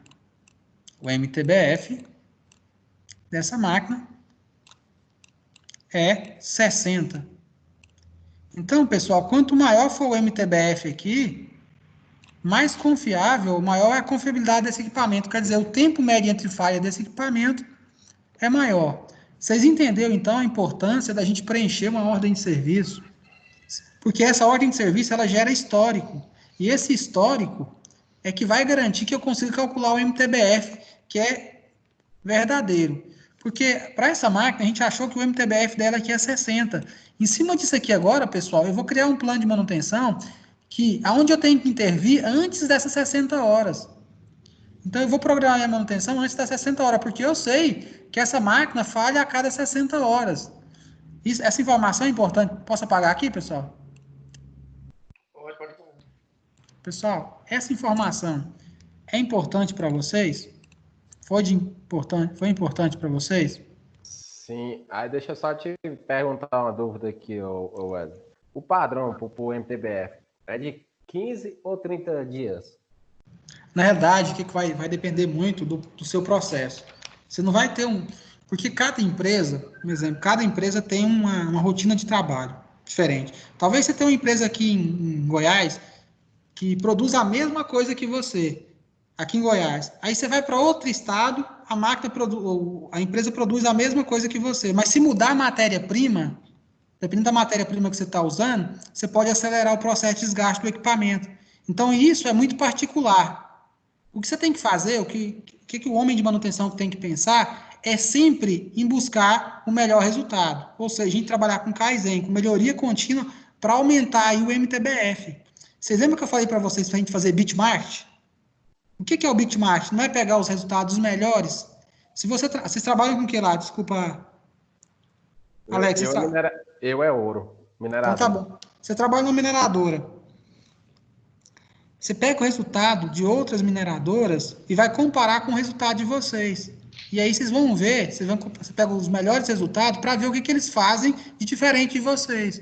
E assim, para melhorar o seu MTBF. A sua preocupação sempre tem que ser em estar melhorando o MTBF. Em estar trabalhando com o conceito Kaizen. Eu falei para vocês que é Kaizen, né? Melhoria contínua, sempre. Trabalhar com melhoria contínua. Quando você olhar para um equipamento, o que eu posso melhorar aqui nesse equipamento? O que eu posso fazer? Porque a partir do momento que você faz o Kaizen nos equipamentos, você melhora o MTBF. Tá bom? Uma coisa que é de suma importância, Alex, é a questão do capital intelectual. As empresas hoje, elas perceberam que deve-se investir em capital intelectual. O que é o capital intelectual? É investir no conhecimento dos colaboradores. Então, o que vocês estão fazendo aqui agora, por exemplo, vocês estão buscando capital intelectual. Vocês estão melhorando a capacidade de pensar, a capacidade de visualizar as coisas, de perceber a manutenção. Então, as empresas têm percebido isso. Então, o principal foco hoje se você assume um cargo de liderança na empresa, é descobrir ou saber quanto de capital intelectual você tem. Ou seja, quantas pessoas que eu tenho na minha empresa que podem agregar, que são extremamente qualificadas. Se tem baixa qualificação, o que você tem que fazer? Você tem que investir nessas pessoas para que elas melhorem o capital intelectual. Entendeu? Entendi. Ficou claro, Alex? Então, o MTBF, isso aí vai ser muito particular, porque cada empresa vai ter que analisar o seu MTBF. Se você fizer um benchmark com outras empresas, você vai ver se você está fora do padrão ou não. Tá bom? Tipo assim, e o MTBF, eu tenho que ter uma meta ou não? Quanto mais alto, melhor? Quanto mais alto, melhor. Porque você concorda comigo? Quanto maior for o tempo entre as falhas, mais a sua máquina vai trabalhar, Sim, mais ela sim. vai produzir. Entendeu? O interessante é você ter um MTBF alto e que esses MTBFs, eles sejam, digamos assim, regulares. Entendeu? Que seja, igual eu falei para você, que tenha uma confiabilidade. Não adianta você ter um MTBF de 120 e depois você ter um MTBF lá de 40. Então você tem que ser o quê? Tem que ser homogêneo. Tem que ter uma constância, tá bom? Isso é garantir um padrão de qualidade, ok? Vou trocar agora, vou voltar a tela aqui agora, para a gente calcular agora, para me mostrar para vocês o que é o MTTR, tá bom? E aí a gente calcula o MTTR.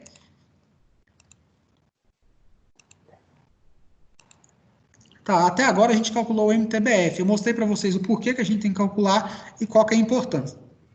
Aqui agora, o MTTR é o tempo médio entre reparos.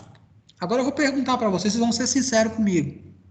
Quando vocês realizam uma manutenção, vocês preenchem a ordem de serviço, vocês colocam lá as possíveis melhorias que podem ser feitas. Se a gente adquirir tal ferramenta intercambiável, eu vou conseguir realizar a manutenção com mais eficiência? Vocês colocam isso na ordem de serviço? Não.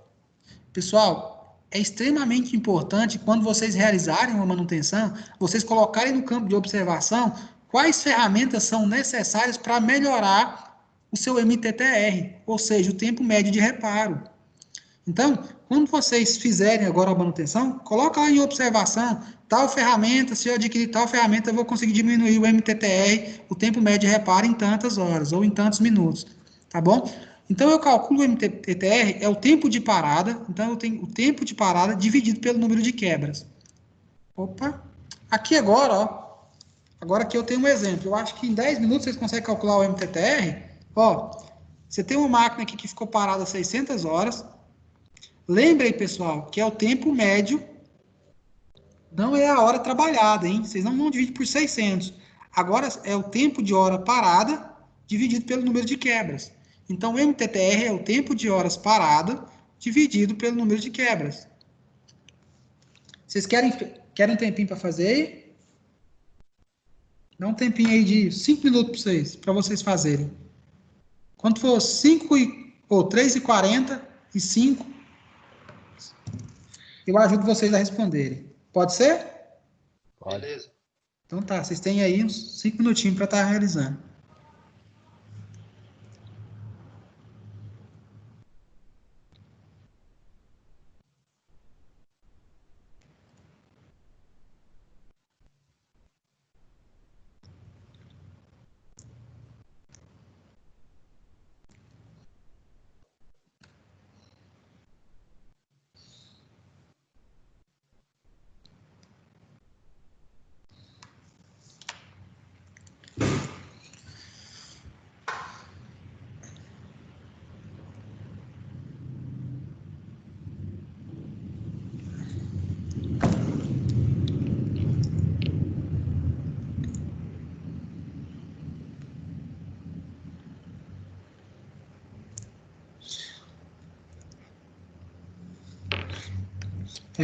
O Emerson, você está conseguindo compreender a aula? O Thales?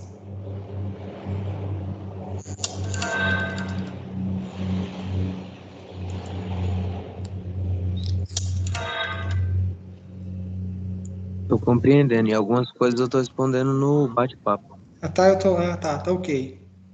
Mas tá tranquilo para você, então, né? Se tiver alguma dúvida, vocês podem parar a aula e perguntar, tá bom? Acaba que eu tenho conversado bastante com o Gilmar aqui, com o Alex, mas vocês podem podem estar interagindo, tá bom? E aí, as dúvidas que vocês tiverem, vocês vão perguntando. Se vocês quiserem que explique de novo, eu explico de novo, tá bom? Até que vocês consigam, todo mundo consiga entender.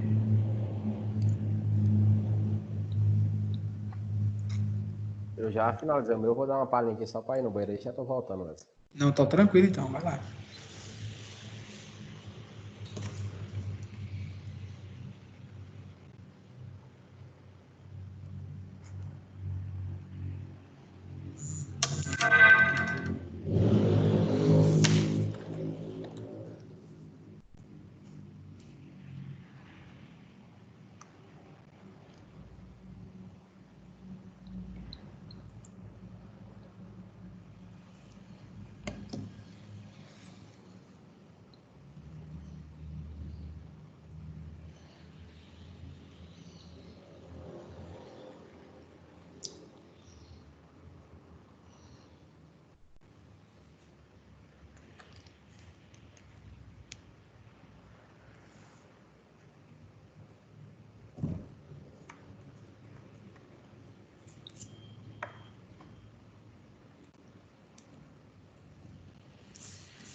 Gilmar, tá tranquilo aí, Gilmar?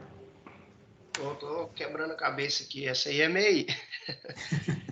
Ela é mais canseirinha um pouquinho, Gilmar. É, Mas que bom que tem que quebrar a cabeça. Isso. Mas a gente percebe, Gilmar, o quanto que a manutenção ela é complexa, Gilmar. E às vezes a gente não tem essa percepção. E eu falo sempre para os meninos aqui, eu tenho falado bastante da questão da leitura, da busca de material, de coisas novas para ler. Então, todas as aulas que eu ministro, eu sempre deixo material, eu indico materiais, eu indico livros, tá bom? Então, a aula de hoje não vai ser diferente. Quando a gente vai finalizando a aula, eu vou indicar 5 livros para vocês. Se vocês puderem ler esses livros, vai ajudar demais, cara. E não tem como, rapaz. A gente quer dar manutenção, não ler. A gente tem que adquirir esse hábito de leitura, tá bom? Então, eu espero que todos, né, quando finalizar esse curso aí, já tenham adquirido esse hábito de leitura.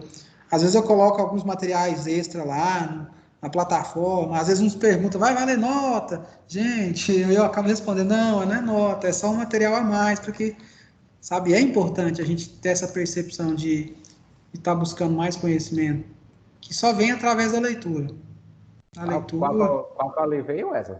Eu vou indicar, no final da aula, eu vou indicar 5 livros para vocês. Tá bom? Eu vou indicar uns livros bacanas. E eu vou dar só falar o que cada um deles fala, o assunto, o que eles abordam, tá bom? E aí, se vocês tiverem interesse, bacana, os livros bacanas mesmo. Pessoal, posso avançar aqui e a gente fazer junto? Pode. Então, tá bom. Gilmar, ok? Posso avançar aqui pra gente fazer junto? beleza. Então tá, vou voltar aqui e aí a gente faz junto. Tá bom? Deixa eu só...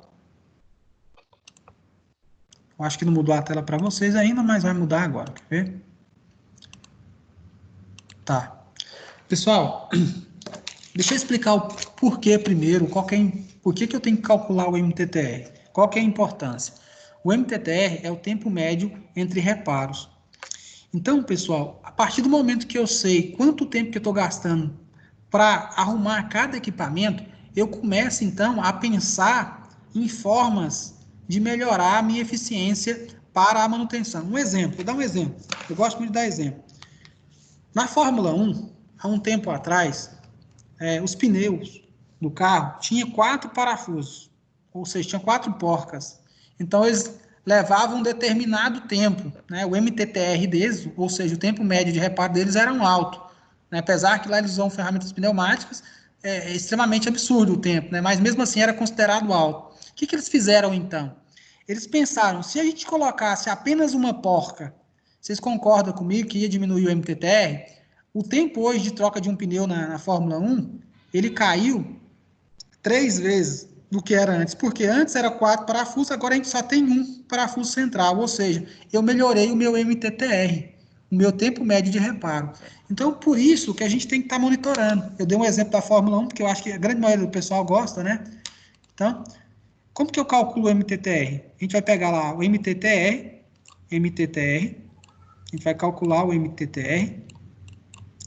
Vamos pegar as informações que a gente tem. Primeira informação.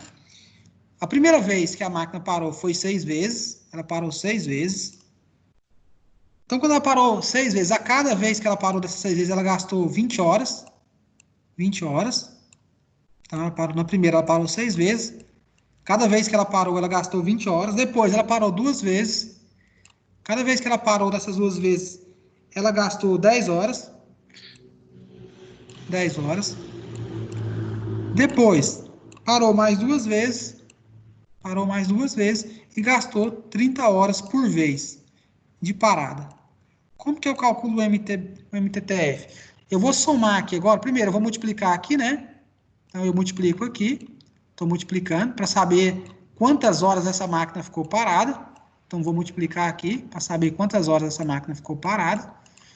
Então, aqui eu tenho 120. Confere, 120. Sim. 140. E aqui, então, mais 60, eu tenho 200 horas. Então, aqui eu tenho um total de 200 horas. Eu tenho aqui 200 horas. Confere? 200 horas de máquina parada, né? Então, 200 horas de máquina parada. E aqui eu vou contar quantas quebras teve. Então, foi 6 mais 2, mais 2, mais 4. 6 mais 4, 10. Ou seja, eu tive 10 paradas. Eu tive 10 paradas. Confere? Vocês entenderam por que o 200? Entenderam por que os 10? Sim. Então, cada vez que a máquina parava aqui, ela ficava 20 horas parada. Então, aqui ela ficou 120 horas porque ela parou 6 vezes. E a gente somando isso tudo, a gente descobriu que a máquina ficou 200 horas parada para realizar a manutenção. Então, o que a gente vai fazer? A gente vai calcular aqui, ó, vou cortar o zero aqui. Eu sei que o MTTR dessa máquina, o MTTR, é 20 horas. Então, pessoal, a gente tem um tempo médio aí de reparo de 20 horas. 20 horas para realizar a manutenção não é um tempo absurdo? Muito alto. É muito alto. O que eu tenho que fazer, então? Quando a gente calcula o MTTR, a gente começa a se perguntar como melhorar. Então, os indicadores de manutenção é justamente para isso, para fazer com que a gente melhore a nossa eficiência. Ficou tranquilo, então, a questão do MTTR?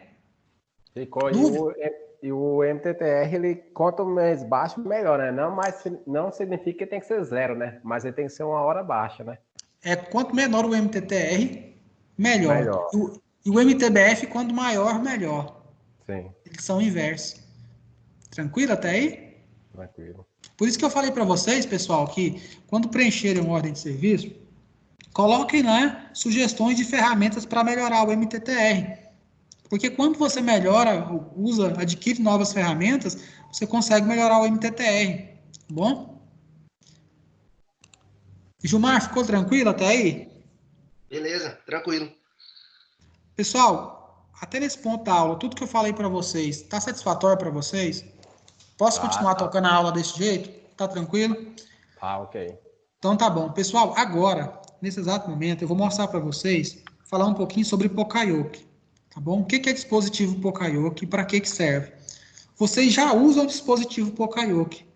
Já está inserido na vida de vocês. Vocês que ainda não sabiam esse nome. Muita gente chama isso de dispositivo antiburro. Algumas pessoas falam assim, né? Mas para a gente que é técnico, a gente não vai falar assim. São dispositivos Poka-Yokes. Eu vou mostrar para vocês. E aí vocês vão falar, professor, eu já uso isso aí, eu só não sabia que tinha esse nome. Tá bom? Então tá. Deixa eu só avançar aqui, para que vocês entendam. Pessoal, o que são dispositivos Poka-Yokes? São dispositivos padronizados para garantir que você não cometa erros. Por exemplo, a partir do momento que você tem aqui um cabo de força, que ele tem um padrão, aqui um formato, ele não vai encaixar lá na fêmea, né, que a gente é o macho, ele não vai encaixar na fêmea se ele estiver virado de cabeça para baixo. Ou seja, a gente tem um formato que garanta que a pessoa nunca vai errar na hora de inserir esse cabo de força. E aqui a gente tem, né, cabos USBs. Então, o dispositivo Poka-Yoke é justamente para quê? Para evitar que um exemplo, coloquei aqui um exemplo bem esdrúxulo aqui, onde a pessoa está tentando colocar uma peça retangular, um furo cilíndrico. A pessoa vai conseguir? Não. Então, o dispositivo Poka-Yoke foi justamente para evitar que as pessoas errem. Eu vou falar para vocês, aqui, ó, esse senhor aqui foi a primeira pessoa, o Shiyoshingo, foi a primeira pessoa que pensou em padronizar as coisas referente a dispositivos Poka-Yokes. Então, esse cara aqui, o Shiyoshingo, foi o cara que criou os dispositivos Poka-Yoke. Então, todas as vezes que por exemplo, o seu cinto de segurança do seu carro, se você tentar encaixar a fivelinha em outra que não seja a dele, ele não encaixa. São dispositivos Poka-Yokes. Tá bom? Até aí, tá tranquilo? Vocês conseguiram? Vou mostrar aqui outros dispositivos Poka-Yoke. Onde você tem um dispositivo Poka-Yoke? Na sua casa. Por exemplo, o seu micro-ondas, ele não vai ligar se a porta estiver aberta. É um dispositivo Poka-Yoke. Para garantir que você não cometa erros. Porque se o micro-ondas ele funcionasse com a porta aberta aqui, você receberia toda a radiação. Então, ele só vai funcionar se tiver com a porta fechada. A caixa d'água, as boias, são dispositivos.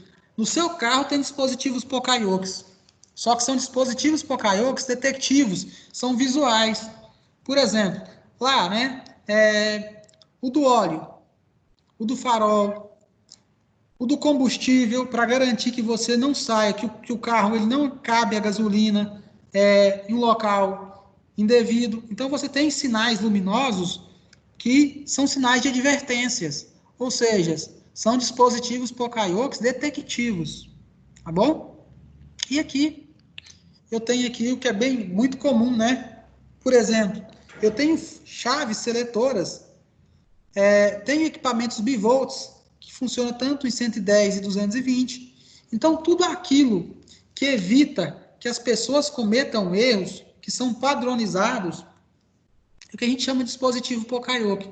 Então, quando você vai realizar uma manutenção, ou você vai construir um equipamento, será que é possível criar um equipamento, um dispositivo que seja Poka-Yoke, para o operador não cometer erros? Pessoal, ficou claro para vocês o que é dispositivos Poka-Yoke? Sim. Vocês conseguem me dar um exemplo aí, sem ser esse que eu mostrei para vocês? A máquina de lavar, ela só liga se você fechar a tampa dela. Então, você tem um dispositivo Poka-Yoke ali. Sim. Ok? Gilmar, você consegue me dar um exemplo de um dispositivo Poka-Yoke?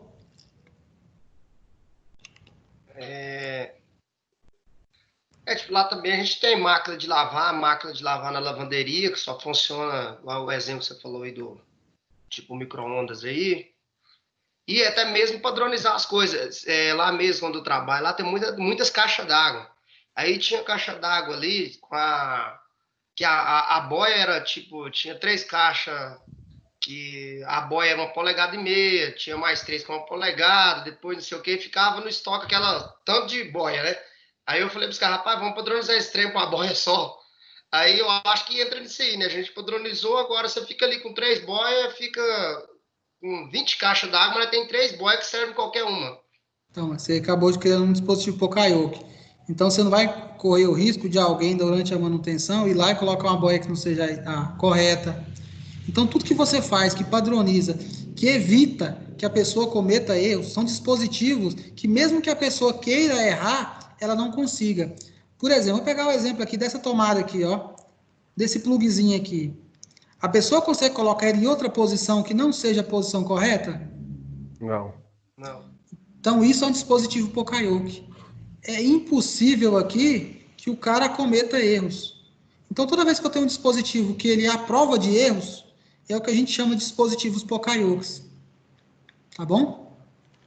E a gente tem dispositivos Poka-Yokes detectivos, que são aquelas que eu mostrei para vocês, lá no card de vocês, que são visual. Tranquilo até aí, pessoal? Tranquilo. Tá. Agora, pessoal, a nossa aula já está chegando no final. Eu sempre faço isso. No final das minhas aulas, eu gosto de indicar materiais que vocês possam ler.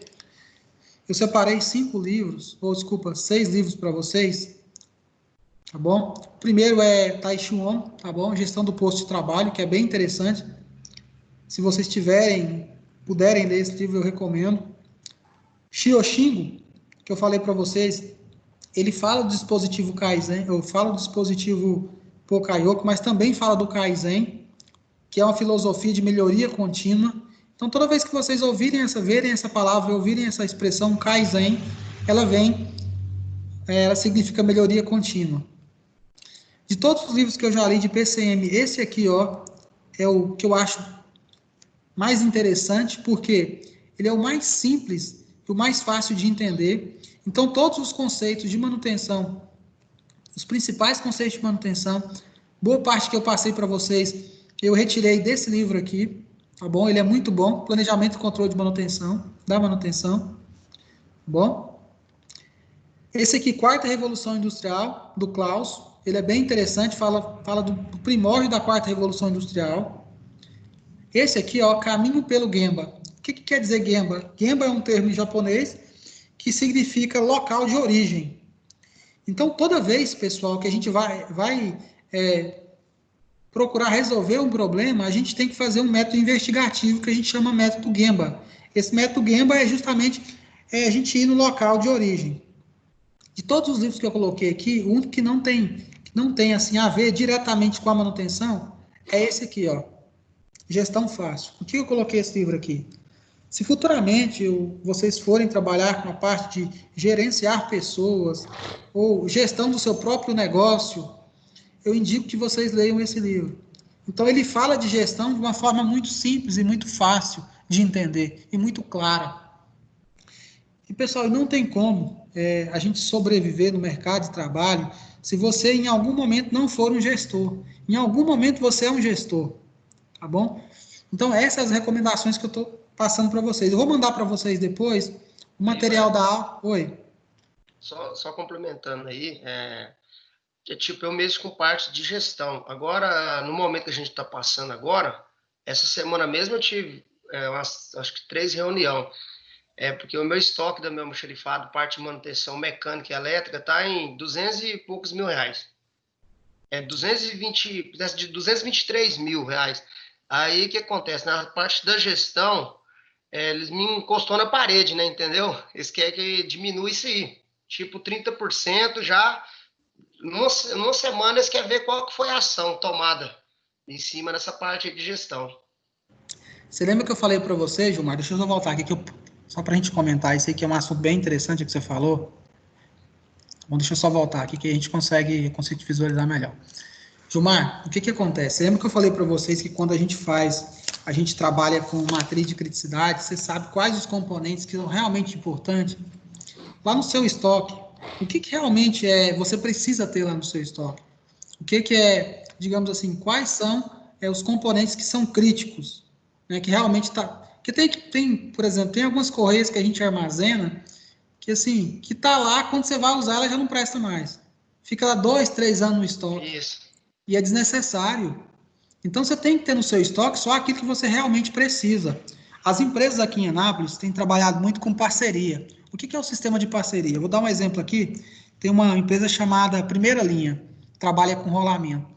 Ela vai na sua empresa, ela vai fazer o levantamento de todos os rolamentos que você precisa. E aí, ela vai armazenar isso para você. E aí, quando você precisar, você vai ligar para ela, e em 24 horas o rolamento está na sua mão. Eu te pergunto, para você não é uma grande vantagem fazer isso? Porque você não precisa de armazenar. Porque o dinheiro que você gasta para armazenar esses rolamentos, ela armazena para você. E quando você precisa, você liga para ela traz para você. Então, você vai ter no seu estoque só aqueles rolamentos que é de extrema necessidade. Aqueles rolamentos de alto custo, que você vai usar uma vez no ano, você não precisa ter no seu estoque. Eles vão armazenar de maneira correta, porque muitas vezes a gente armazena as coisas de maneira incorreta, e quando você vai usar, aquele componente já não presta mais. Uhum. Então, essas parcerias, elas são muito importantes e muito interessantes, Gilmar. Talvez se você fizer um sistema de parceria com algumas empresas que fornecem, você não precisa de armazenar nada. Só aquilo que é extremamente necessário. Estou te dando um exemplo de algumas parcerias que algumas empresas aqui no DAIA, aqui em Anápolis, têm feito. Essa é uma coisa que você pode pensar. Você utiliza muito o que lá? Quais os componentes você utiliza? Correia, rolamento? Correia, rolamento, muitas placas eletrônicas. A gente mexe com... Tem umas placas lá, o equipamento chama Expert. A gente mexe agora com aqueles... Tem agora os equipamentos novos agora que eles falam os escravos, que mandam as informações, que recebem, né? As informações para distribuir, que é muito caro também. Eu tenho, nossa, eu mexo com balança pneumática, balança pequena, que tem pistão, tem válvula, muitas coisas, não é? Trem demais, motor. Sabe o que você tem que fazer, Gilmar? Você tem que criar uma planilha. Você tem que criar uma planilha e ver, e coloca na planilha quais são os componentes que mais danificam. E aí você tem uma relação. Esses componentes que mais danificam é os componentes que você realmente precisa ter no estoque. Tá bom? E aí depois você tem que fazer uma relação dos que menos você menos usa. Entendeu? E esses aí você não precisa ter estoque. Você tem fornecedor perto, você liga, o pessoal traz para você. E organizar as suas manutenções, saber quando você vai realizar a manutenção de cada equipamento. Porque você tendo um plano de manutenção, você não precisa ter no estoque, você programa e você compra. E aí a peça chega a tempo. Entendeu? Você tem que já começar a pensar dessa forma, para que você consiga reduzir o seu estoque. Beleza, okay? Valeu, tranquilo. Bom, pessoal, eu queria agradecer vocês aí pela paciência de estar assistindo aí no pleno sábado, já 4 horas da tarde, né? Tendo paciência aí comigo, tá me ouvindo. Queria agradecer vocês. Pessoal, eu vou mandar agora lá para vocês, lá no grupo, uma planilha que eu queria que vocês avaliassem todos os requisitos da aula. Então, vai ter algumas informações que eu quero que vocês avaliem. Vocês lembram que eu falei para vocês de Kaizen? Eu trabalho com Kaizen, com melhoria contínua. Eu sempre procuro melhorar as aulas. Então, essa planilha, quando você preenche a planilha para mim, você está me dando uma informação para que eu possa melhorar, para que eu possa criar um plano de ação. Então, preencham, seja o mais sincero possível na hora que vocês preencherem para mim lá a planilha. Tem algumas perguntas lá, a aula atendeu sua expectativa? Se atendeu, ok. Se não atendeu, você vai colocar lá, não atendeu. Ah, o professor possui domínio do assunto? Se possui, vocês colocam. Se não, não possui. Então, eu quero que seja mais fidedigno possível, tá bom? E vou mandar... Oi. E próxima aula online, já tem previsão ou não? Então, justamente, eu vou marcar as próximas aulas agora, a próxima semana. Essa planilha que vocês vão preencher é justamente para isso, porque eu já vejo o que eu tenho que melhorar para mim já marcar a próxima aula, entendeu? Tá. Todas as aulas que eu ministro, sempre é assim, após o término da minha aula, eu mando a planilha para que o pessoal preencha. E eu estou sempre procurando melhorar. É claro que a gente não consegue atender todo mundo, né? Mas na medida do possível eu tento estar melhorando, tá bom? E eu vou estar mandando agora, vou mandar também um material de apoio para vocês, algumas apostilas. Vou mandar também o PDF, os slides dessa aula, que vocês podem fazer todas as anotações dos termos. E na segunda-feira, pessoal, eu vou mandar para o e-mail de vocês a lista de frequência. Aí eu peço que vocês assinem para mim a lista de frequência, tá bom? Vai aparecer no seu e-mail, aí você só vai clicar lá em assinar, tá bom? Tá ok. Então eu me despeço de vocês. Se vocês puderem preencher para mim já a planilha agora, assim que a gente sair aqui da aula, tá bom? Eu fico agradecido. A planilha você vai mandar no WhatsApp? Você quer que preenche ela? Não, ela tem opção, é muito rápido. Aqueles formulários, Google Forms, rapidinho. Tá bom? Vocês vão gastar no máximo 2 minutos para preencher, tá bom? Um abraço aí e obrigado aí, viu, pessoal? Valeu. E até breve. Ô, Gilmar, um abraço. Depois você me fala se você conseguiu reduzir lá uns 30% lá do estoque. Não, tá, vou te mandar lá. Pode ficar tranquilo, vai dar resultado. Se você precisar de alguma ajuda, alguma coisa que eu puder te ajudar, você pode entrar em contato comigo que eu puder fazer para te ajudar, tá bom? Para a gente reduzir isso aí para 30%. Depois, em particular, a gente pode estar conversando sobre isso, tá bom? Beleza, então. Fechou, obrigadão. Então, falou. Um abraço, pessoal. Estou encerrando, então. Tchau. Falou, meus queridos.